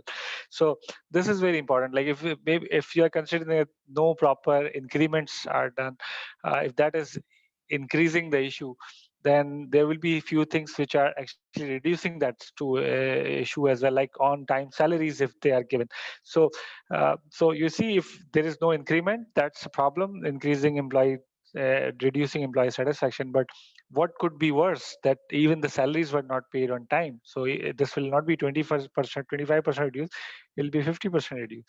So you have to consider both aspects, so that you can, once you have the fishbone diagram in front of you, you know that these are the area we need to fix, but these are the areas we need to continue monitoring, that these should not change. Okay, so root cause analysis helps you to and keep the other elements up in place, so that things doesn't go apart. I hope it's clear.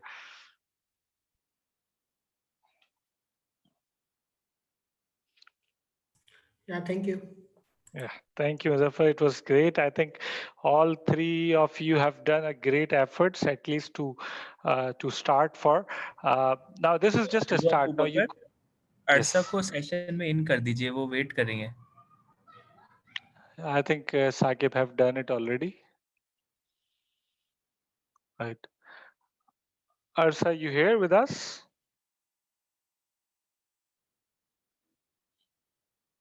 I think she's in. Yes, I'm in. Yeah. Thank you. Okay. Arsa, would you like to? So you have the presentation or no? It's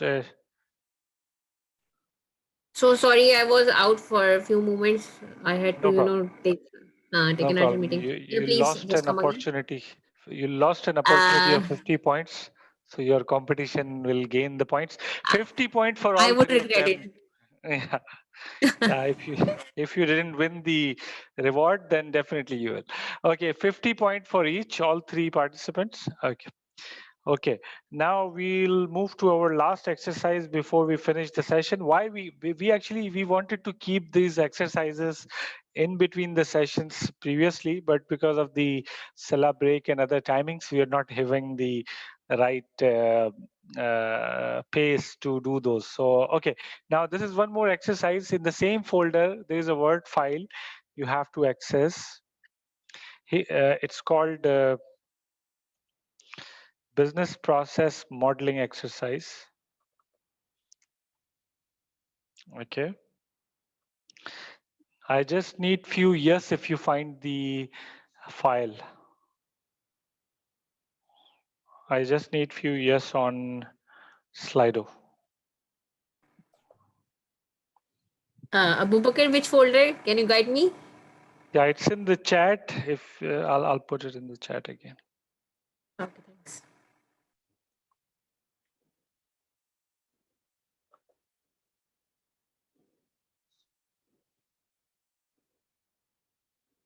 Okay, here I put the link again. You just have to open that link. There are 3 Word files. You have to open business process modeling exercise. Yesterday we discussed business process modeling, and it was a swim lane concept that we discussed, that how important it is to put the things in swim lane business process modeling. So it tells you the it segregate the roles and responsibilities of the people within the process. Okay, so now just let me know if you were able to find this file. Just I need few yes on this slide. This is the file that you will see.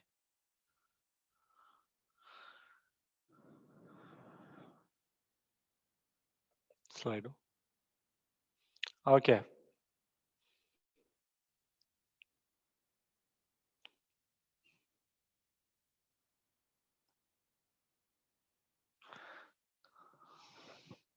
Okay, so I think most of you have got the file.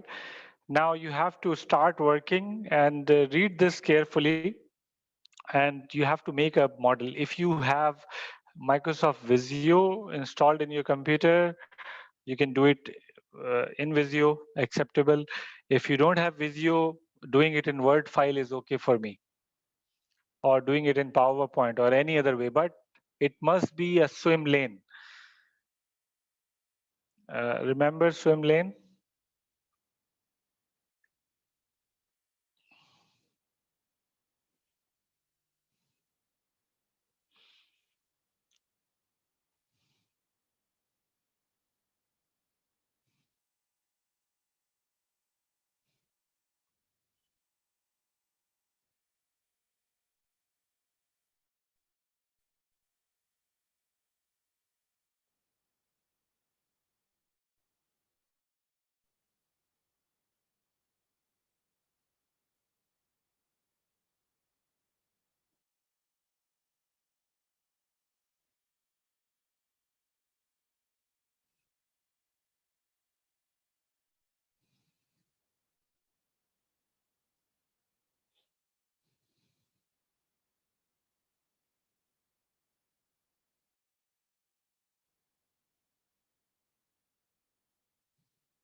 I'll put these on the screen now.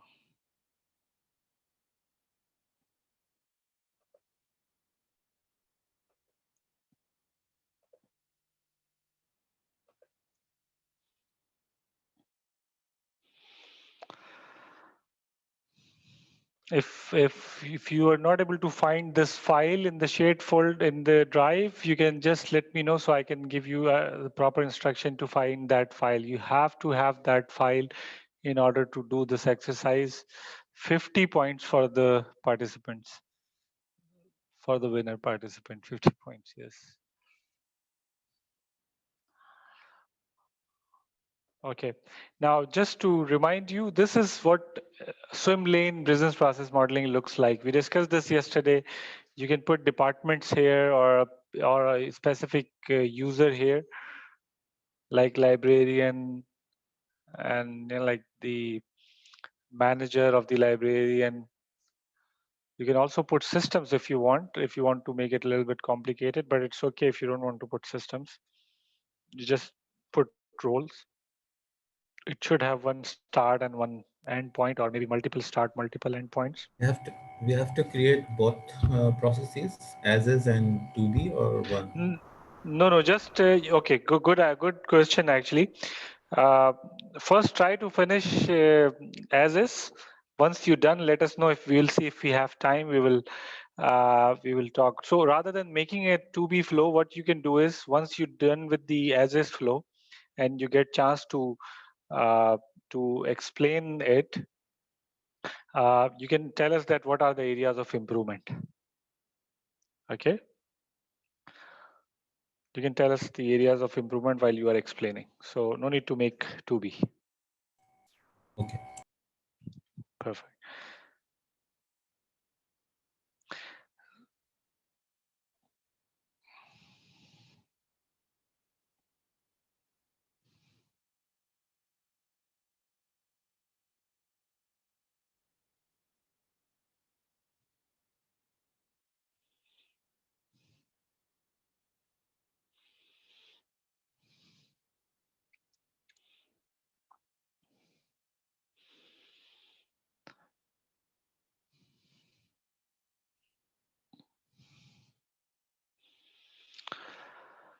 Okay, so just few tips.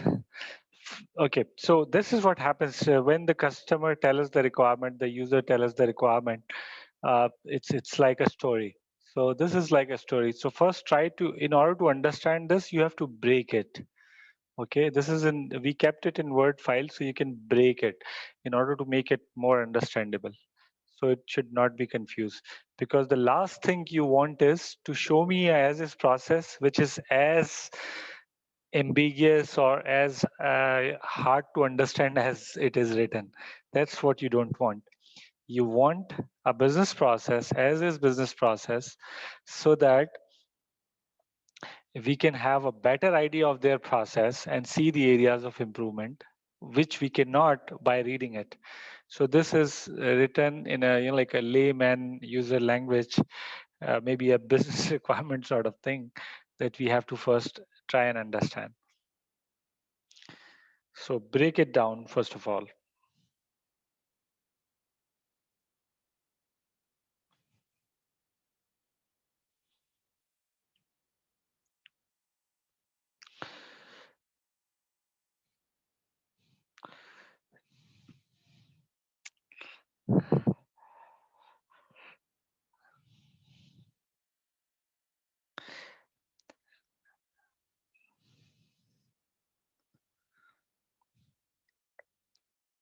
This is from an actual case study 10 years ago. Nowadays, things are a little bit automated there as well. But this is actual case study. So this is what happens when you really go and try to understand processes. First call, second call, third call, first letter, second letter. Yep. If you have any questions, I'm all here.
Okay, I got a message. Somebody needs the link for the Google Drive.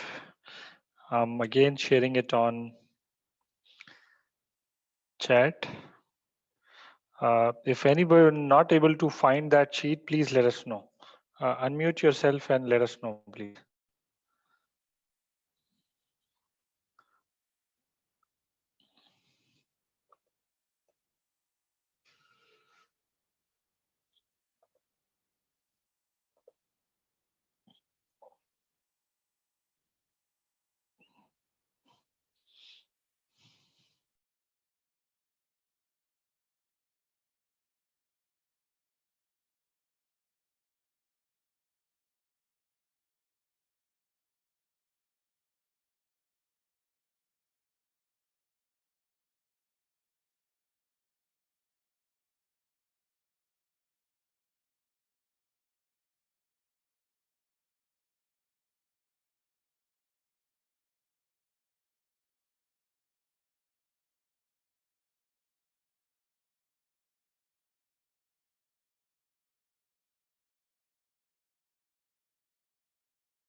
If you have any questions, you can ask me. I can help you.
I hope you are enjoying this exercise because if you haven't come across these kind of untidy processes, then you are lucky one because because as a business analyst, your life is filled with these kind of complicated and scenarios, which are business processes, which you rather than designing, you say, why are they doing this? Like just cut to the short and have something. But trust me, until you make proper as is diagram, you can't convince them. Neither you can identify the right areas of improvement. It's a Salah break time as well. So anybody would like to go for Salah can go to Salah because we'll still there will be 15 minutes break for Salah. Okay. So we'll be back at 6:05.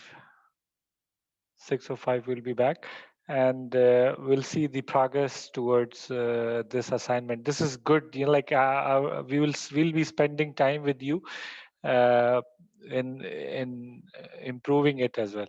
So this is worth doing the exercise. Okay. So see you after 15 minutes. 6:05. Okay. Thank you.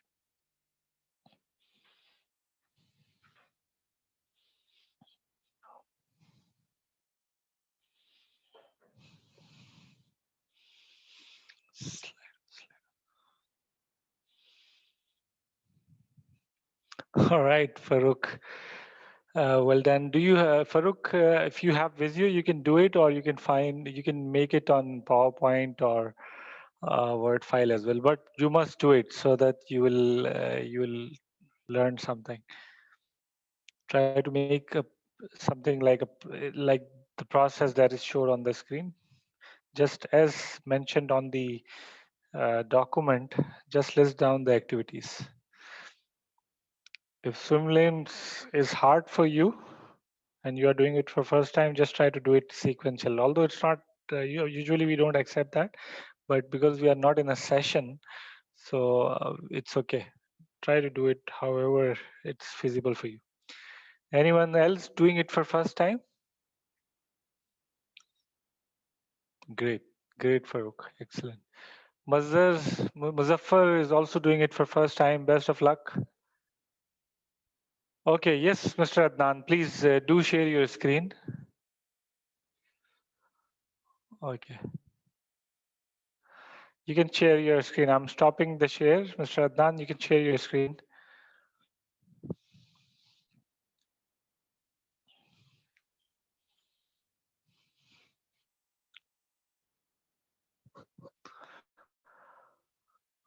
Okay, I, Mr. Muzaffar is, yes. Yeah, please. Yeah, okay, I can see this.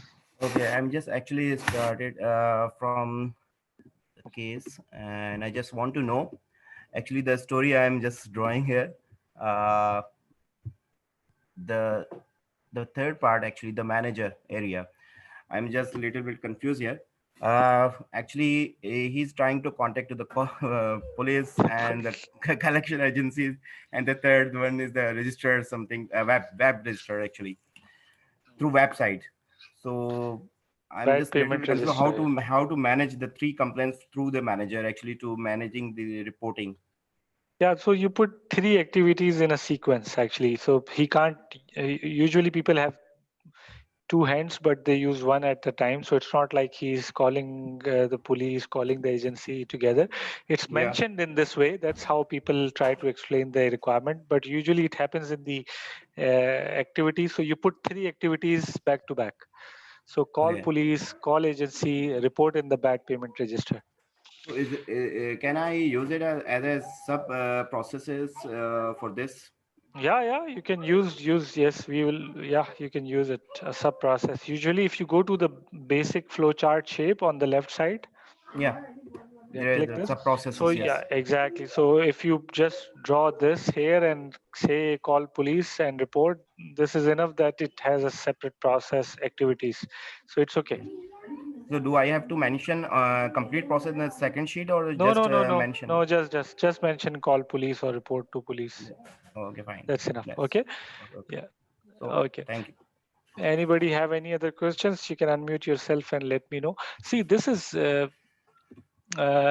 this is very important that this is how the requirements will be told to you. You know, like, and you have to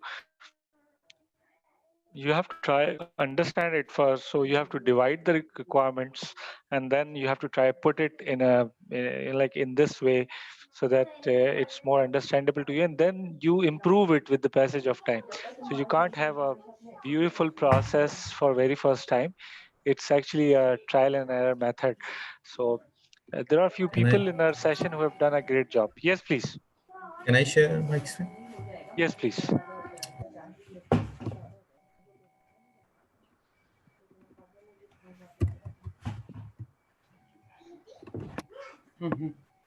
It's visible. Yeah, it is beautiful. So So I identified the you finished? persons. You already finished completely? Yes. Okay, okay. So I identify there is a customer, librarian, and manager, and two more stakeholders. But I didn't find any task in this process for these two. So customer start from the customer request for a book, and it's a librarian who check for the book availability, and if there is a delay, then it's a process, and if it's no delay and it's available, and this will deliver to the customer. If it's delay, then there is another condition, like how much a delay. So if delay is less than a week, he will call to the customer, and he will send a letter him also. If delay is greater than a week, send. Yeah, Okay, if it's greater than 1 week, he will send a letter to the customer and call to the librarian. Librarian will call police. Yes, it's the same librarian, Swayam. Actually, he will not call the police. He will just send the letter to the customer, and in this letter he will write that they will call to the police because Okay, it's yes. So greater the than letter 1 week number now. 2. Yeah, Okay, second letter letter. one is this, and letter number two is this. Okay, if it's more than a week and letter, then it will go to the manager. Manager will call to the police and mark a customer as a bad customer, and contact with the debt collection agency also, and send request back to the librarian, and Bad, librarian will. bad payment register also. One more task. There are Yeah, I 3 think so. tasks. Yeah, no problem. It's okay. Okay. And the librarian then wait for the 10 days. If the customer pay within 10 days, it will be okay. But if it's not, then they will contact again to the debt collection company for the payment. And after the payment, the process will end. Yes. So, So if you see here, like if you go a little bit upside, okay. okay, it's good that you use a tool which is better. Okay. Now if you see here, it's the process usually it doesn't start from the so this section start customer request book. This is not mentioned in his in the process anywhere. The process starts from here actually. If a customer requests a delayed book, now the problem is you are saying that letter will be sent. The letter will be sent to this customer. No, the customer which mark as a delay customer, who is not returning the book.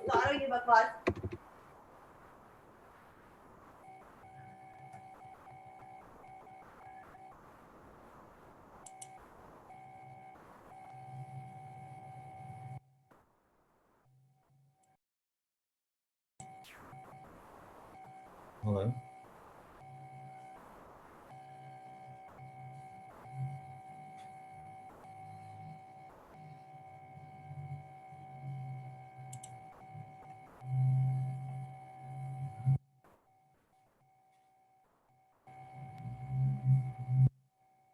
Can you talk? Hello, hello. Yeah. Okay. Yeah. Yeah. Sorry. Actually, I think I was mute. Okay. So I think you did a good job here, and but it's a little bit things are a little different. So see, the customer is confusing still. Which customer is it? Like, is it a same customer? Because you mentioned the customer who requesting the book. So I think if you Actually, change that customer to a customer who actually delayed it, that will be easy. And if you start the process not by requesting a book, but actually after the delay has been identified, it will save your upper area as well activities in the upper area, as well as this customer will be specific to the customer who is not what I who's not what I understood that there is a new customer who wants to take any book which is marked as a delay in a system. So that's why I start from a yeah, it's customer okay. who is.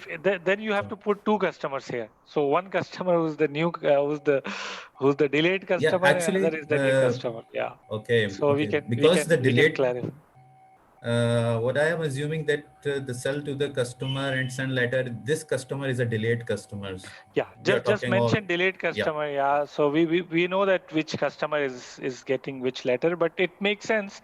Okay. But just to like segregate it from the new customer, number one, and number two, I think somehow, okay, I didn't try to identify areas of improvement. I'm sure now you have plotted it well. I see a little confusion here, like if it is delay, then there is another if condition. Usually, we don't put 2 decisions Yeah, together. There must be yeah, some I know. activities between it. So this is little confusing. Try to fix this one, okay? And there is a little bit change. If you go a little bit down, so try to put letter number like it's a letter number 1, letter number 2, so we can relate this to the description of. See, you remember I told you that our objective is to make it understandable, which is not understandable by the written statement. If it is as confusing as it is written, then there is no, you get my point, there is no benefit of Yes. this process. So it should depicts the actual process, but in a better way than it was written. If I read it and I read it better, then there is no benefit of this process. So try to improve it and then identify areas of improvement. What you can do, because you are using a tool, you use a shape, any shape, maybe a star shape, and you put it on a place where you think this can be improved. Okay, that, for example, any, if you think that writing a letter could be improved, could be automatic, just put this star shape or any shape that you feel good, put this on that task. For example, just use this cloud on the left side. Use this cloud, just exactly move it to call, exactly here, exactly, just put it on the letter number near on the letter number 1 on the side a little bit. Yeah. Yeah, exactly. So, so we know that there is an area of improvement. Excellent, perfect. Thank you. Just try to improve it. Meanwhile, I'll check if somebody else need a support or if somebody have done it, so we can check there as well. Okay, we'll get back to you. Thank you. Okay, Azhar. Yes. Anyone else would like to share or have any? Okay. Have any? Uh, sorry. Yes, Farooq. Please go ahead and share your screen.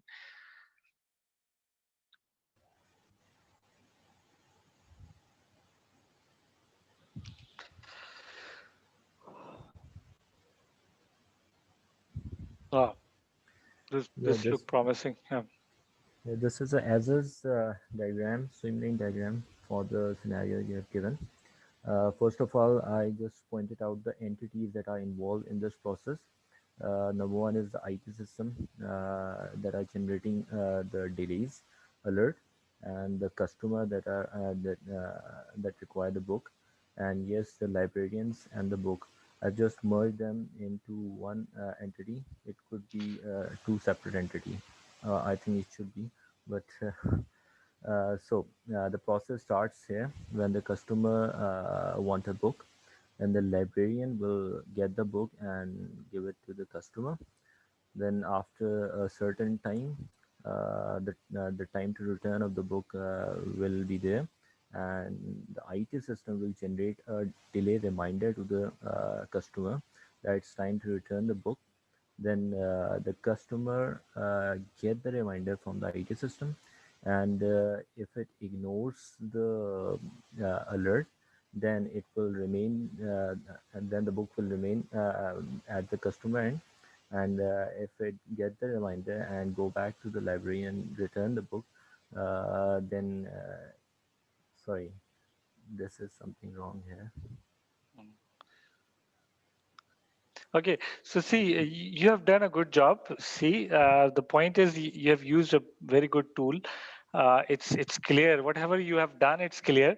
But the problem here, little problem here, is that the process that you have written here, that's not the process actually. So that's you have assumed from the process. So if you see the process, we have to note down or list down is the process of the librarian and handling the delay. So the person, if he requested a book, he got the book and he didn't return the book, that's all is not our as is process. Our process starts when the delay is identified. When a new customer comes in and he asks and he requests a book which is not in the stock or not in the library, then our process starts that okay, oh, that book is missing, then the librarian starts doing a lot of things. So our process is that focus on that. We still have time. I'm sure you can do it. Okay, Okay. but good efforts. Okay, yes, yes, anyone else?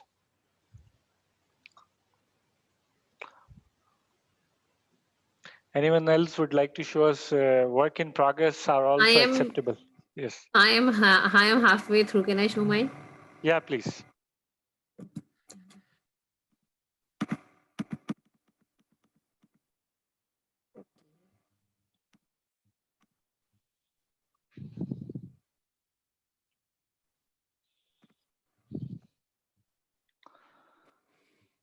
Well, I do not have Zio or Good. any other desktop-based tools. I use this online tool. Perfect. Perfect. Anything So that the serves the process. purpose is okay. Yes. Okay. Right. Okay. I have segregated in three main areas or three actor-based areas. Like we have a customer and the librarian and the IT system. So I have segregated the process in these three dimensions. Then I start the process when a request Anand. from for Yes. an unavailable book so receives from the customer. Say customer request an unavailable book or journal, then it goes to the librarian. Librarian checks the system, and when if the book is available, so he looks up the system in if the book is okay, book is available. No, wait. It's I'm okay. just It's okay. confused. It's okay. Go ahead. Yeah. Go ahead. I'll give you time to update it. So I'll give you all the feedback. Go ahead. No problem. I get it. So Okay. if the book is available in the system or not, Available. she checks. Basically both are the no scenarios where obviously the book is unavailable, so first he promises to the new customer that he'll get back to her, and then in the next phase he will move towards the IT system, where he looks up the number in the IT system that to which that missing book belongs to, and then he checked the IT system and for the number of that customer, and then call. Mm. Okay, then when he called, and if he is in both scenarios it was unresponsive, so there isn't anything like that if he responds so he'll take this action. So if he is unresponsive, then he will first he will okay, he'll call. Then if he is again unresponsive, then he'll email about the charge fees. Then and now Not it email. is There is letter. Actually, there is no email. There is letter. Two things you have to okay. understand in writing as is process. As is should be as is. If you don't have answer, if you are assuming something, tell them that you are assuming this. So it's not a responsive delay. They look for very specifically. They look in the IT system for the phone number. If the phone number exists, they call. If the phone number doesn't exist, then the Okay. letter sequence started. So if the phone number is there and it's not been answered, we don't know what is the problem. So our process ends there, at least until we ask another question. So our response further process will go on. If the phone number doesn't exist, then letter 1, letter 2, letter 3. Okay, Okay. because if the phone is not answered, then what is the process? It's not mentioned here. So we have to ask this question: if the phone is not answered, then what? Maybe she will say that I tried calling, I will send WhatsApp or SMS. Okay, so let's not assume, because it's as is. Okay, in as is you don't assume. So we have a written requirement, and if we are assuming something, we say that we are assuming. Okay, then after if there is a phone number, they call. If there is no phone number, they send letter. There is no email. They are not sending Okay. emails. It's a physical letter. And there are 3 letters, I guess, letter 1, letter 2, and then letter 3. So yeah, go ahead, do it. This is important. I want you to use the lowest used equipment in our body, which is the brain. Like it's the lowest use. We use everything in our body except the brain. So use it. Try to put as much as information you want. I'm giving time. We have to have a good process techniques from here. Okay, try to do it. We'll get back Thank to you. you. Sure. Okay. Yes. Anybody else would like to share? Yes, I would like to share. Please go ahead.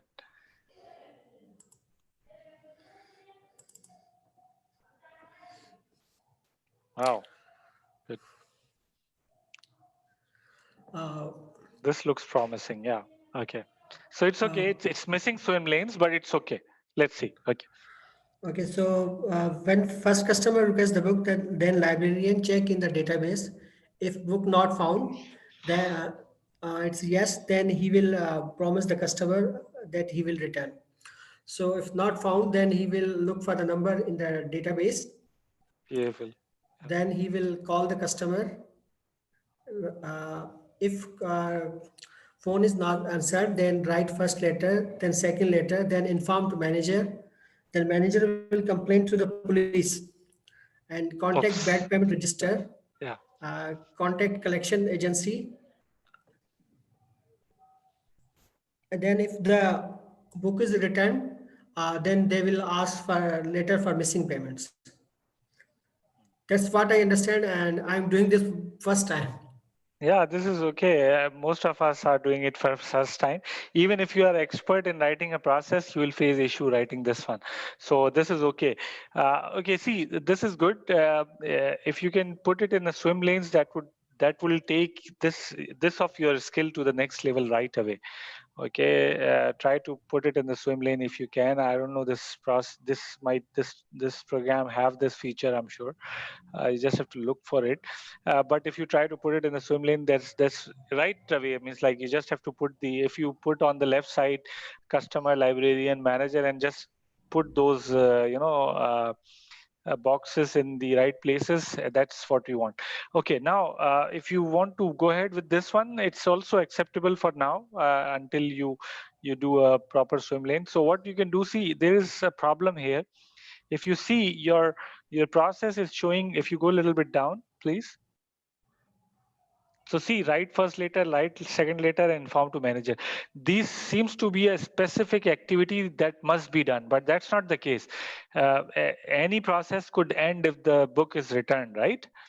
Like for example, Yes. if they write the first letter and the book is returned, it goes directly to this one, book returned. Yeah, exactly. After write first letter, if the book returned, it goes here. Then if not returned, then it goes to the Second second letter. letter, and then the third letter or inform to manager. So exactly. So you have to understand this is actual process. Okay. 10 years ago. Now, so it's very hard in if you are not in Pakistan, it's very hard. If you see, they really complain in the bad payment register. So someday you took a book and you forget to return, and you are on the way, your credit card will stop working because your name is in the bad payment register, and you will start getting a call to return the book. So can you imagine? This is hard. So but this is the thing that you have done is good, but this can be improved. So just work on those areas. Try to make it similar if you can. If you can't at the moment, then just try to relate these things. This first letter, second letter, third letter, and go a little bit up, please. Okay. Okay, so I like this thing that the librarian is searching the book in the database, and if found or not found, and find number. So usually librarian call the customer only if the book is found, if the phone number is found. If the phone number is not found, then she didn't call the customer, but actually writes the first letter. So in this process, what it shows that librarian is calling the customer. It's not the case. If the phone number found, then only she calls. Otherwise, so you can put a small decision here as well. After find number, you can put a decision here. If it's found, then call. If not found, then write letter. Okay. Phone number is a primary key here. And now this is your assumption. This is your assumption that it's a primary key. If it was, then how could be this missing? Okay. Okay. You got the point? Yeah. Yeah. I will try to relate this and improve this. Yeah, please. Okay, we'll get back to you once you finish. Let us know. Okay. Yes, Adnan, please go ahead and show your process.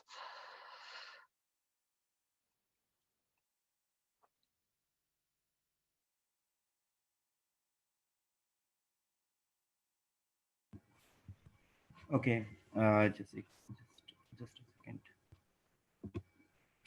Wow. Okay, now this Okay. look far more better. Okay, perfect. Actually, so far so good. Okay, I have just actually started from the librarian. She actually got the request. She received a request for the book. First, she checked the book, the availability. If the book is available, then the process end. Otherwise, she will see the reminder is required or not. If the required, then she will see if the phone is available. Then if the availability of phone number is there, then she will start calling. Otherwise, she will start the reminder letters to customer. Call the customer or the letter through any medium. If the customer respond, then book return to the librarian and process will be end. Otherwise, Okay. if the customer is not responding, then the process is going on, depend upon the policy of the librarian, 2 time, 3 time, 5 time, or whatever. That's If totally different. if still the response is not received, then the other decision, she will check that the reminder are already gone and number of times reminder is completed. Now she will start to escalate to the Escalate. manager. Yes, escalate to manager. Now there is a decision. Either she has to start to escalate to manager, or there is no need, because if the respondent or the customer already submitted the book, then she will end the process. Otherwise, she will escalate the process to the manager for further action. Now the action comes to the manager pocket. Here, manager review the case and report it to concerned authority, like call to police, collection Agency, bad agency, and payment. payment register. Okay, Bad now payment here register. the little bit extra information. Now just wait. Actually, it's just okay. I see a link Payment here. register. Yeah. Yeah. Now the payment register now going to see if the customer did not pay. Then there is a two process. One, which is going on the next page, where they will take a further action against the customer if he did not pay the amount. And if he paid the amount, then there will be no action required and the process will be end. Okay. Then no action required. Then you can directly put it to the end. No need a box there for no Uh, action required. yeah, It's okay. It's actually, okay. It's there is no okay. further information available related to the payment Yeah. agency. So True. that's True. True. why I don't have Make any make sense. information. Make sense. Make sense. Make sense. It's okay. Yeah. It's okay. You want to show the link A or no? That's it. That's Yeah, that's it. Actually, I did not made the second okay. sheet of the I side think page. this is this is far better than the one that you showed earlier. This is far better, but still, it is as complicated as the written thing. So you still have to spend some more time on making it more understandable. That's you see that's why this task has been chosen. You know, like because you have to spend some time in even clarifying it. So if there it was a very simple process, then you would have done it in the first try. But this is good. You have achieved a good sense of clarity here, but still a little bit confusion here. If you see reminder required, yes and no, here it's a little bit confusion because it's librarian function is still not been very clear. So this is a little bit improvement required here, and a little confusion here because what if he paid, then you know like you have to again go back to the librarian if the book is returned. So these are the little confusion, but still it's very good, Yeah, I and it at it's the improved. time of I'm making, I'm thinking a lot of things need to be Yeah. clarified here, because the Okay. short of time, I'm trying to make it as much as We possible. yeah. So time is always short, but Yeah. you did a good job in this limited time. So excellent.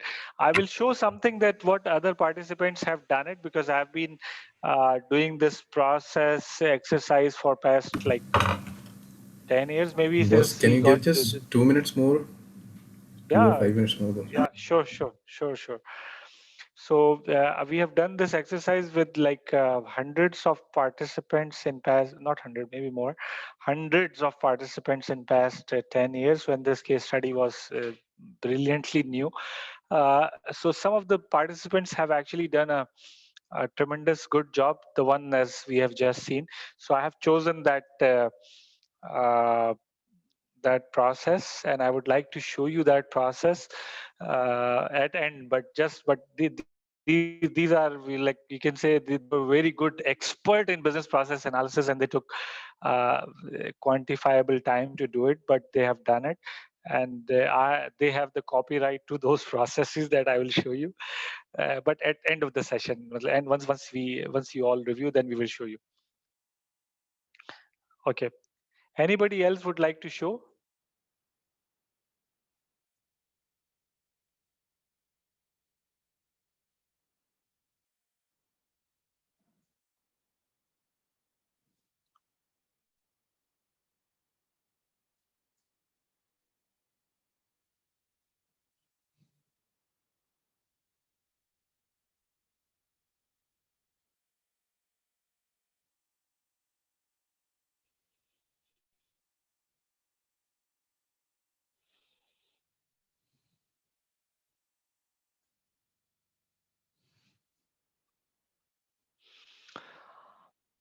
Arsa, have you improved your I have process? improved a bit, so I want to show Okay, again. please go ahead.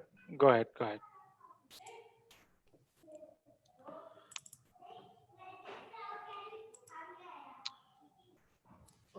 So I have tried to relate few things as per your advice. Mhm. So if number Good. not found, yes, the number found, then it will call the Yeah. customer, and if no, then it will write the first letter. Beautiful. Then book is Return. returned. Then it will go to book return and letter for the missing payments. And if no, Beautiful. then it will write the second letters and inform the manager and complete all this flow. Beautiful. I think there is one returned needed after the second letter as well. After the second letter, again, we need to check the return before Okay. escalating to manager. You can't just escalate to manager after second letter. You have to wait for return, right? According to the statement. But Okay. this is good. See now it's still not in swim lane, but it's understandable and it seems like relevant. This is good. Good efforts. Okay. Thank you. Okay. Okay, if no one have anybody would like to share anything, like meanwhile others are updating, anybody else want to share? I have updated little bit.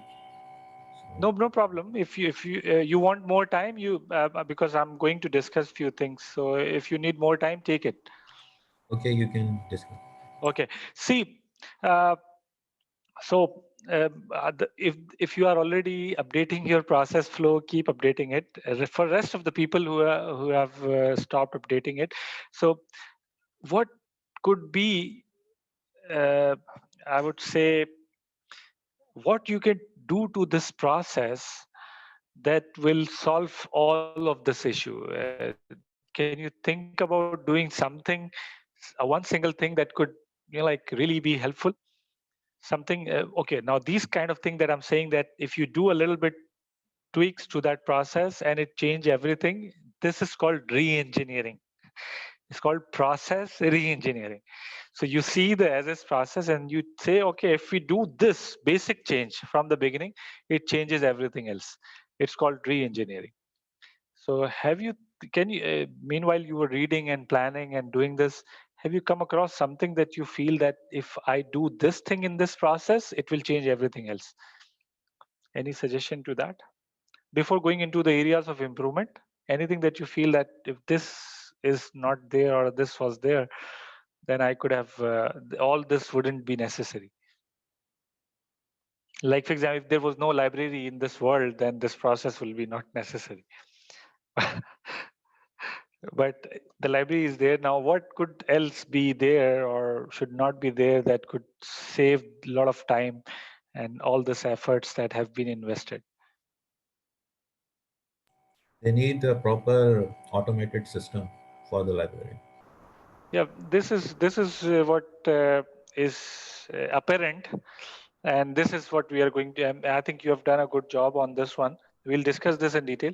But is there something that you come across while reading it, while planning it, that if we could have, if this could have been like this, or maybe a small little tweaks that could change the whole process, all these efforts will not be necessary? Again, thinking outside the box is important. Comparing the process with the competition is also one of the key thing here. So can Like, think we impose penalties or fines on the delays? beautiful. I think it's already there. If you see, if in the first letter she's mentioning that if you don't pay the penalty, there is penalty as well, and you have to pay the penalty. And even if the book is written and penalty is not paid, so penalty is there. See, I think yep, one thing there should be something like when the customer is coming, then they are finding that the book is delayed and marked as a delayed. Should be beautiful. some process which should the delay identification process should independently and proactive. It should be proactive. So like for example, a librarian should get an email every morning that these books are delayed. So rather than waiting for customer to remind, it should be proactive. Yes, this is good This is good area of improvement. Think about something that can change it forever. Like all other activities, you will say we don't need all of this if we do this. Think about it. This is when you are thinking like this, it's called re-engineering. We re-engineer the process, so all these efforts will not be needed. Maybe some security deposit with customer. Beautiful. Absolutely right, Muzaffar. Yes, this is good idea. This is very good idea that we keep a security deposit. So if we have a security deposit, we don't need to send it. We just get his, while he's signing up, we'll say, all right, if you don't return the book, we adjust all your security deposit. This is see. So if this is just a small thing that could change the whole process. So all this activity will not be needed if we have a security deposit. Absolutely right. 20 points in addition to this competition. Was it Muzaffar? Is it not 70? Yes. 20 separate. Okay, Muzaffar. 20 points. Beautiful. See, this is called re-engineering thinking. Like this is one of the re-engineering point. There could be more. Yes. We can give a reward to on a punctual returning the books to the customer, and Yes. integrate the system with bank account of the customer in case of he is not going to returning. Good. Credit card, check the credit card sort of thing. Yes, good. This is also part of the re-engineering. Yeah. So see, all your efforts will be not wasted. So the day librarian will find out, because our process starts on the day she finds out. Okay. The day she finds out, she'll say, okay, no problem. She will take the security deposit and buy the new book. So the process ends there. Same thing if credit card number, as you said, or if there is a reward point, people will do this. Yes, good. Absolutely right. Because think about it. What she is doing, she is sending letter. Now, for example, maybe I change my address. I'm not in that state. Means I've changed my province, state. Like in US, state is a province. So I've changed my state. It's very easy in US. People change their states frequently, especially. Maybe sending some alerts and emails to customer as well before the last date. Yeah. No, if you read the script, they mention that the system is already there, which is sending reminders to the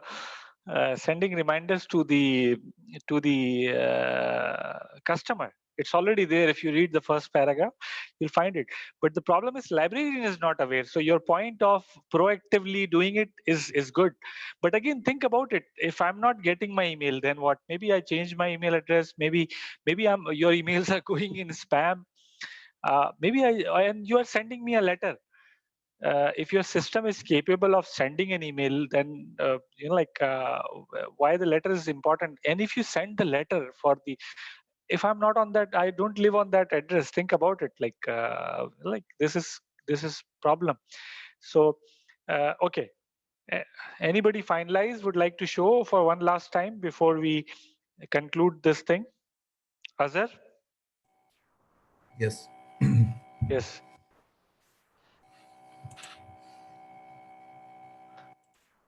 Yes, Adnan Sheikh. Yeah. Digital libraries, Farooq Salim. Okay, I missed that. I'll come back. Yes, please. It's visible. Yeah, it's visible. I just put this phone number condition because it was missing. If it's a delay, then librarian will check for the phone number. If the phone number is available, it will call to this customer, delayed customer, and I put delayed customer specifically good for the clarity. Good. And if the number is not found, then the logic of sending letters will happen, and based First on week, the second week, based on conditions, librarian will send the letters, and the rest, the process is the same, that if it's more than week and letters? See, just in 3 tries, this process is 90% accurate, just in 3 tries. Think about it. And this, trust me, this was one of the most complicated process that I have come across. So you have done a tremendously, all of you have done a tremendously great job. Now, if you listen to a process of any division, this will be like a piece of cake for you. Now, Azhar, I want you to give me the areas of improvement. Have you identified areas of improvement? I think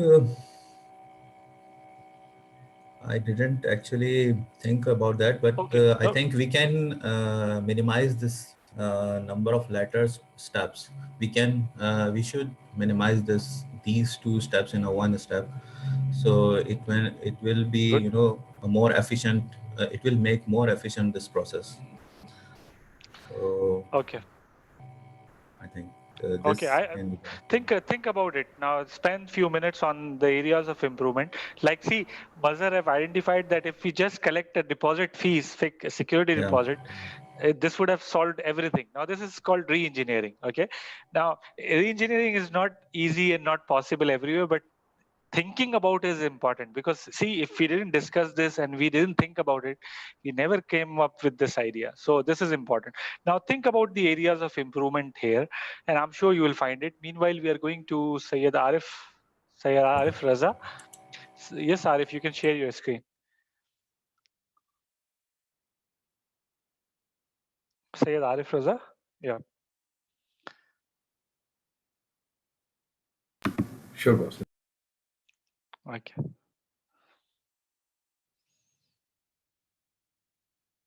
Wow. Okay, this looks promising. Excellent.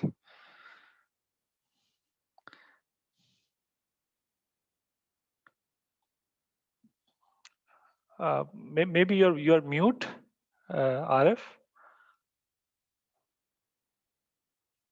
Can you hear?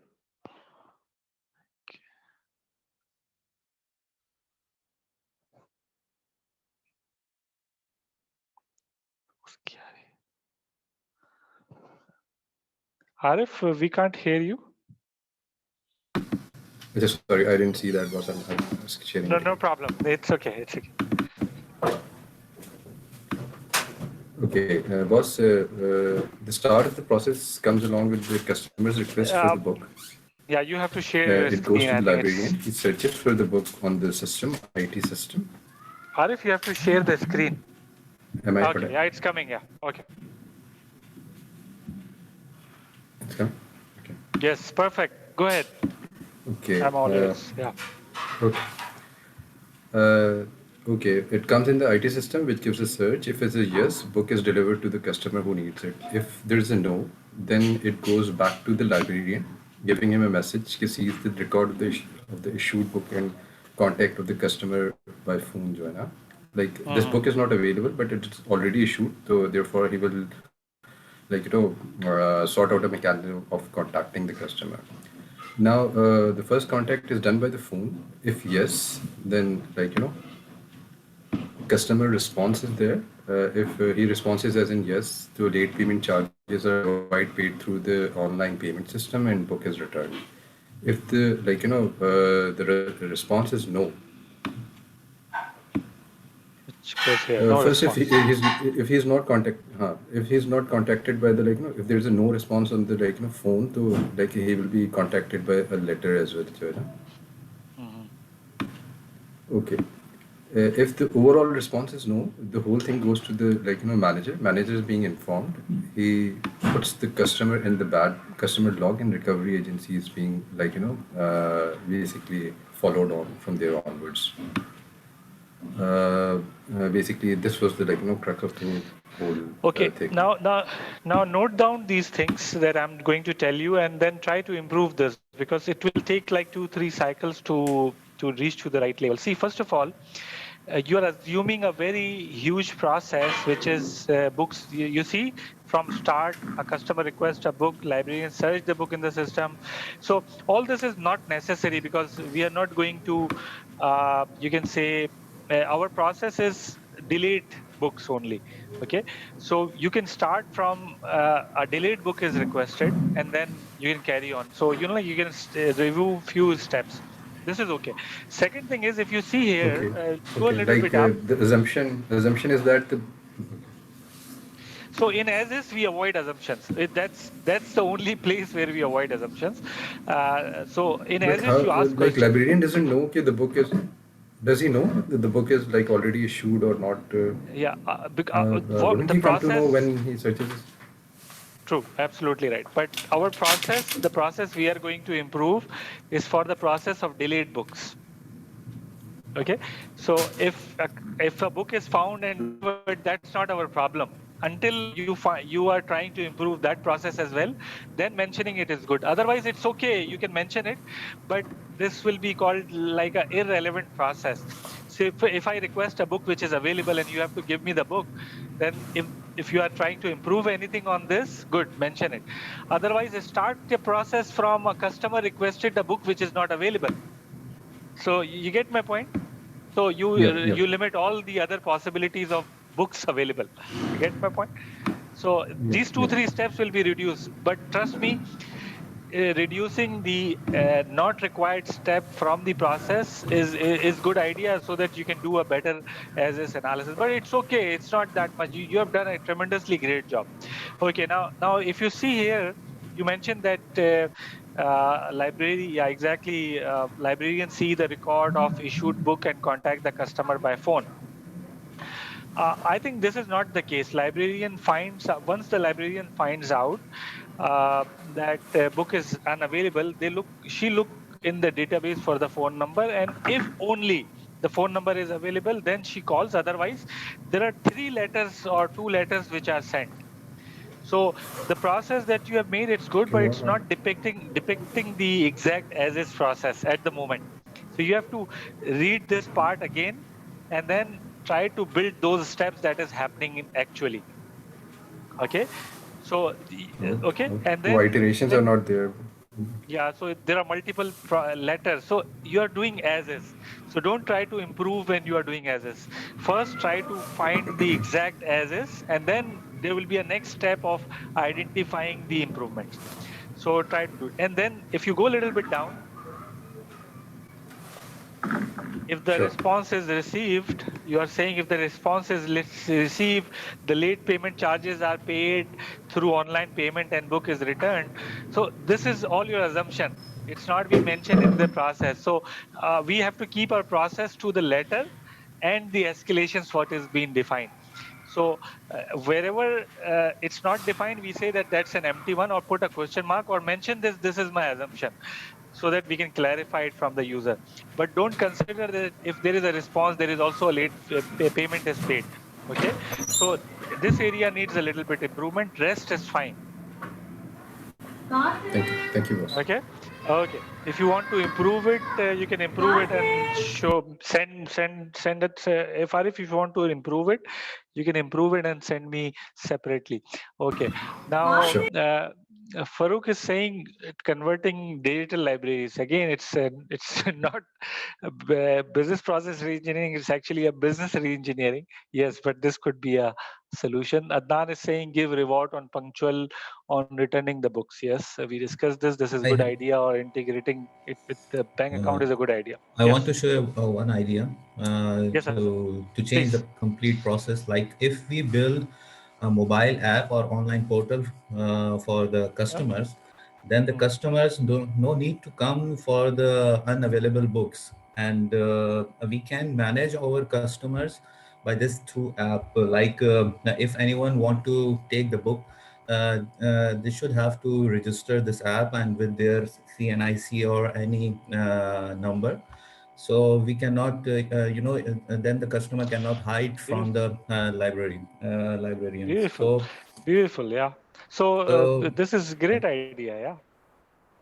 so I So think then this Then how delay, I will find the lost books? so see, it's like food panda. You are making book panda. yeah, yeah. So it's sort of this. Beautiful. See, this is how the re-engineering works. See, so if you think you thinking is the most powerful thing. I told you, the brain is the most less used equipment in our body. We use everything else.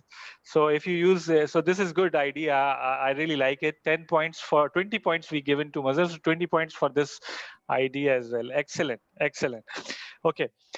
Anybody would like to share any area of improvement in this before I start putting areas of improvement in front of you? Anything? Good. Let me share you one process. Say means like the same process that was made in the class Can I show before mine Corona. re-engineered? Yes. Yes, please. Okay. No, go ahead. No problem. Please go ahead if you have done it. That's not my exercise. That's your exercise. So please, we have to Okay. spend time on this because see, these are the key takeaways from this session. These are the key capabilities that we are building as part of the process, root cause analysis, SWOT analysis. These are key takeaways from this session. Yes. If you don't take this away with you, then this session was useless. Yeah, please. Okay. So as I drill it down, so here's the another version of it. Like the process start the customer who needs a book which is unavailable or journal. So he intimate the librarian. Librarian checks the system. Then if it's in both scenarios, both books were unavailable. So if it is unavailable, he will call the call no, he will just promise the new customer that he'll get back to him.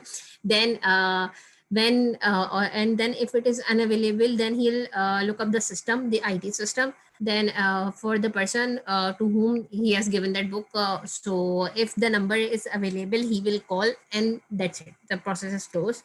Then if the number is not available in the system, reminder 1 for free charge will be Beautiful. given to the customer.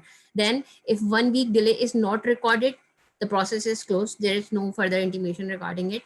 Then if the reminder 1 of fee collection, reminder 1 is delay is recorded, basically this yes will belongs here. So yeah, will belong here. Okay. Then if the delay is recorded for a week, he will this will again go towards the librarian bucket, and he will write another letter of police involvement to the default customer.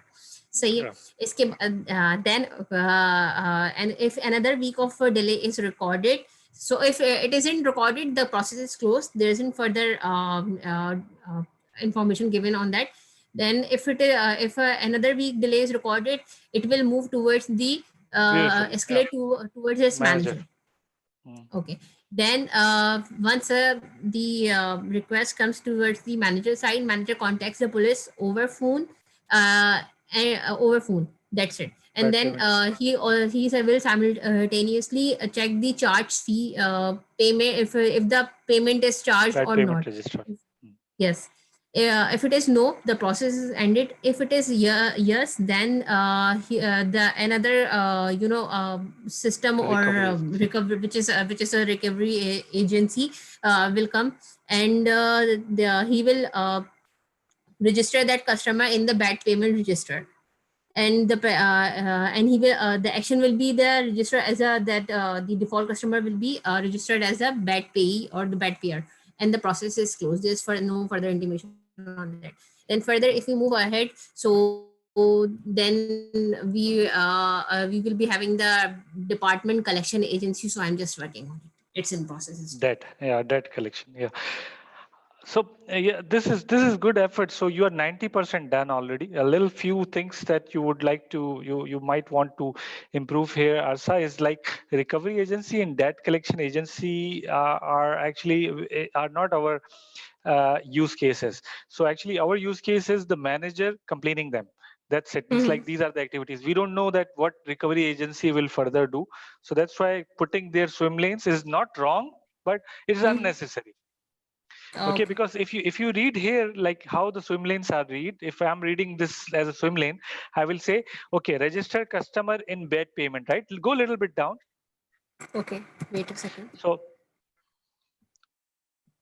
Okay, so see, if I'm reading a swim lane, I read like because this is bad payment register or debt collection agency, they are actually registering the customer in bad payment register. It sounds like this because of the swim lane. Okay. So Okay. it's not the case. It's not the case. It's the manager who is registering the customer in the bad payment register. So writing this thing under manager is enough. Putting a separate lane and then writing this, it's a bad payment register staff or the debt collection agency staff who is registering them. Okay. They are not the part of the process. Yes. Exactly. You got the point. So if it's in the swim lane, I need to I will understand this as they are doing this. They are not doing it. You get my point? Yes. Absolutely. Okay, excellent. This is number one. And if you go on the left side in the beginning, yeah. So you have done a good job that we have discussed earlier that like your process is starting from a request of an available book. Yes. This is good. This is good. Why it is good? Because when you are actually getting the customer's requirement, processes are integrated. So choosing the right cutoff, what to be specifically look for, is important. If I don't force you here today, tomorrow you will face the difficulty. So it's good that you start from here. But if you see the next step, you again checking for the book available. Now you see yeah, because the process is starting for the unavailable book. There is it is not necessary to look for the available book because it's for only for the unavailable book. Yes, you're right. But I understand your point. You have done it because you want to record this promise to get back soon. Because if librarian is making a promise, you are emphasizing that it has to be noted so that once the book is available, the customer should be informed, which is a aspect that nobody have discussed so far. So this is good point. That's why I'm accepting that yes, you have mentioned it right. But again, you have to maybe rather than like, for example, I don't have mouse here, but for example, you see start, then start goes down to request. Okay. And then you just link request to the promise, and checking is not required. The checking is not required. Customer request for unavailable book, you promise to get back, and you write the letter. So these two tasks of check system and book available will be deleted. Yes. You get my point? Yeah, it will serve the purpose. Yes, exactly. Yeah. So the point is not to remove little bit things. The point is to help you understand that if you choose the specific thing, it will be more understandable and it will really help you identifying the areas of improvement. Okay, perfect. I think we are done here. Anybody have anything else? Thank you, Arsa. You want to discuss anything else? Any improvements in this one you would like to share? If you come across something that you would like to I improve. am just right now I'm just focusing on as this process, so I haven't thought about it yet. Think about it. Tomorrow will be short of time, but if we have time, we can discuss this again. But you have done a tremendously good job. Excellent, mashallah. Everybody actually did a great job. And maybe because it's a second cycle, if you do it third time, it will improve by 50% more. So excellent. I have comment from Arif Raza. Chip-based system for location of book may be also introduced. Yeah, of course. See, there is nothing. See, again, you are thinking about solution approach. So thinking about solution approach, don't go when I'm laughing, because I really like this idea. So when I'm happy, I like, that's the expression. But this is good. Think big. Yeah. So this is great idea. Yeah, of course. And then it's feasible or not, this is different thing.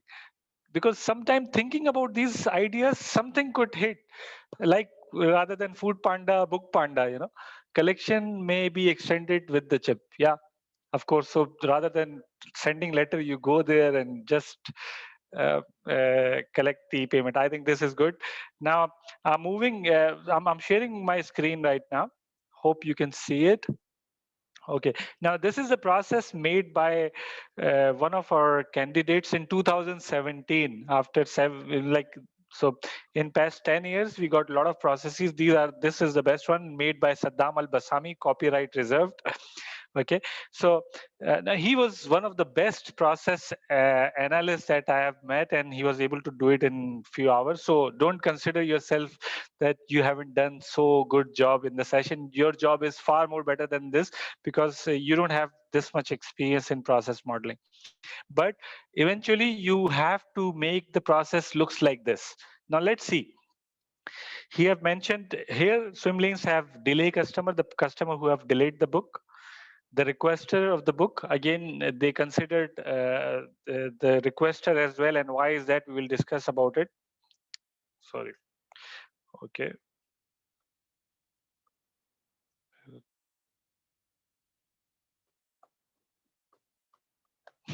Okay. Somehow.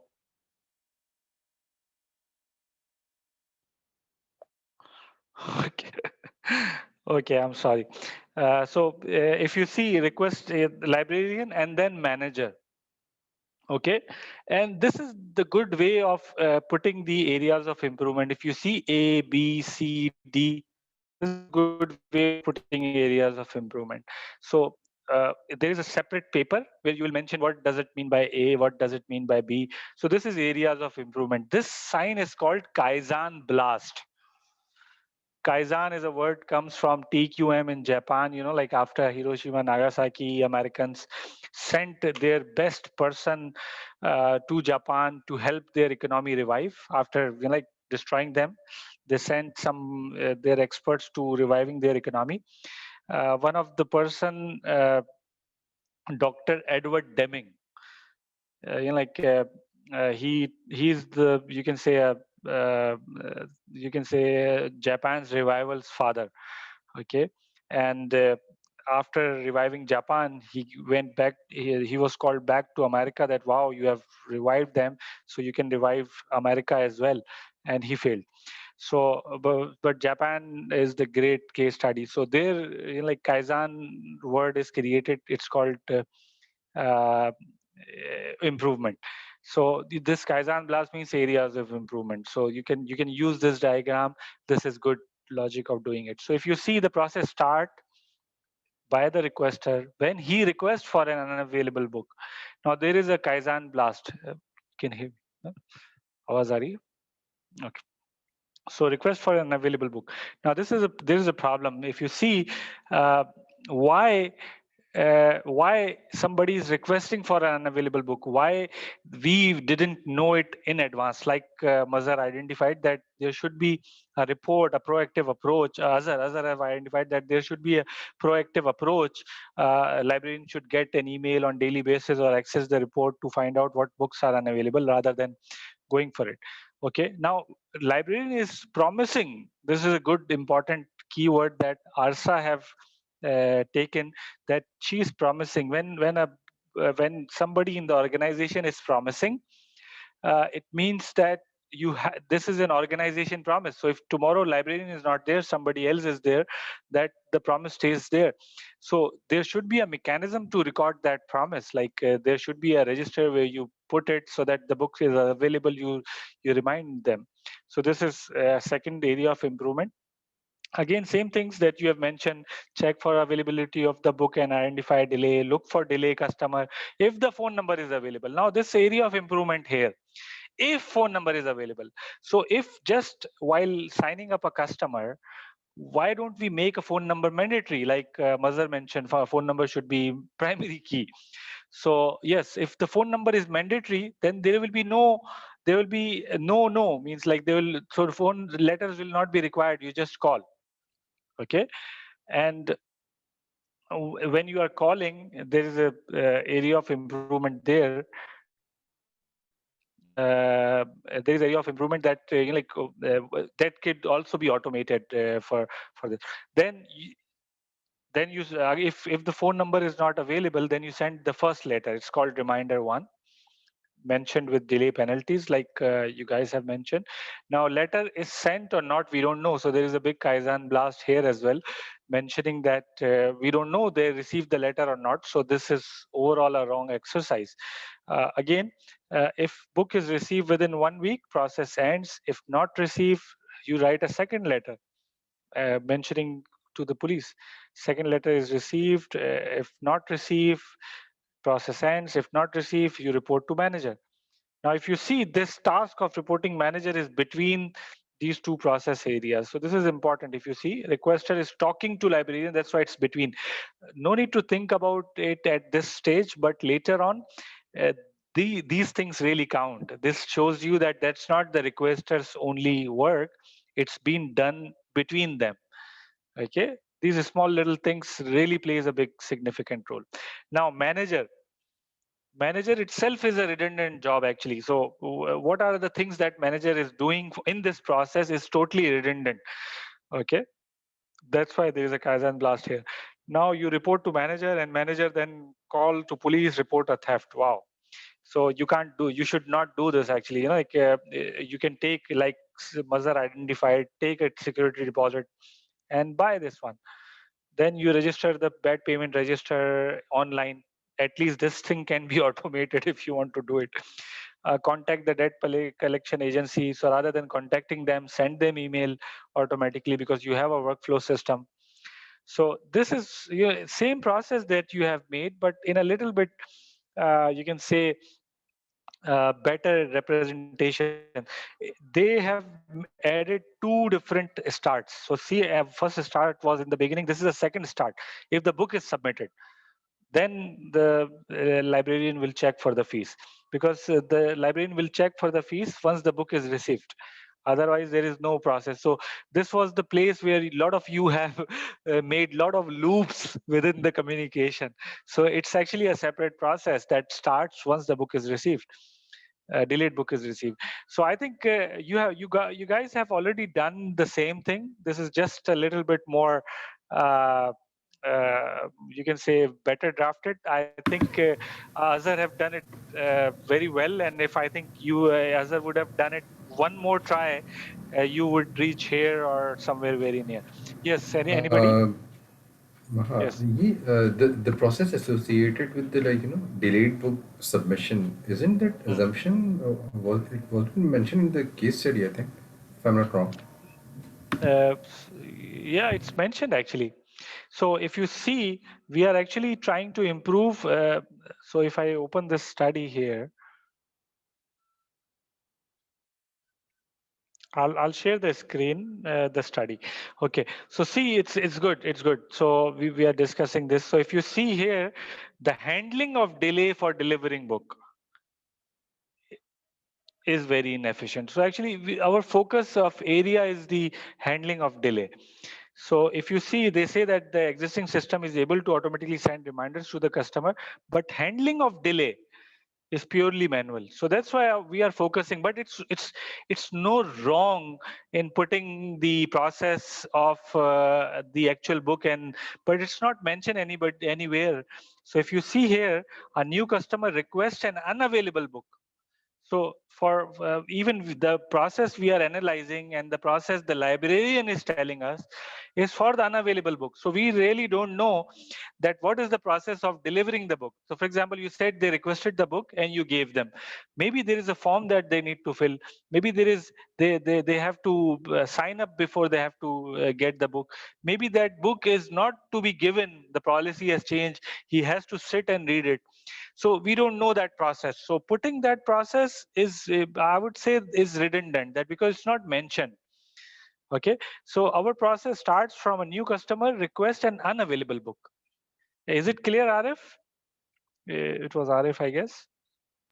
Yes, but I was referring to the last process where the book has been collected by the delayed customer, basically. Okay. Maybe I didn't clear it. So see, if you see this process have everything except what happen if the book is received. Okay. So, so if you see that if the book is received, then the librarian checks the system, right, for the delayed fees. This one, if you see here, this one, the manager register the customer bad payer is also collect the payment. If the customer delivers the book but does not pay charge amount, okay. Now reading it seems like it's a sequential job. Okay, but if you really holistically see this, it's a different process. And because of not considering this as a different process, your communication was looping. You see, everybody was, every time you have to mention book is received, yes, go to checking the process, if no, then go. So a lot of loops were there. Whereas it is a different process. If the book is received, you go ahead and then check. So that's why I told you, you have to first divide this requirement.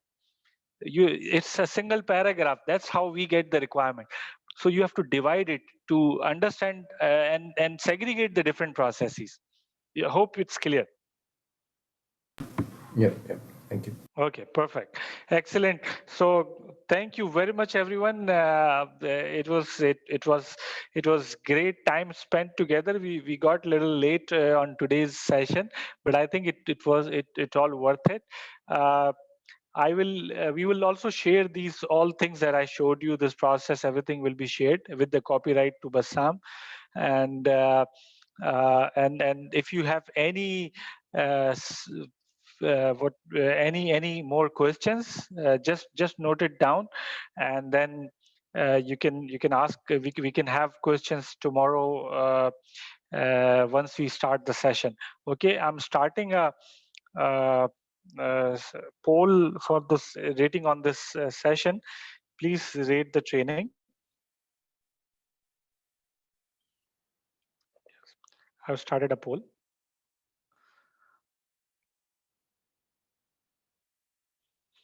Please rate this training, and it was pleasure again. And tomorrow is the last day, so we'll be discussing these last small topic which is remaining for solution evaluation, and then we will proceed with uh, the exam related things tomorrow.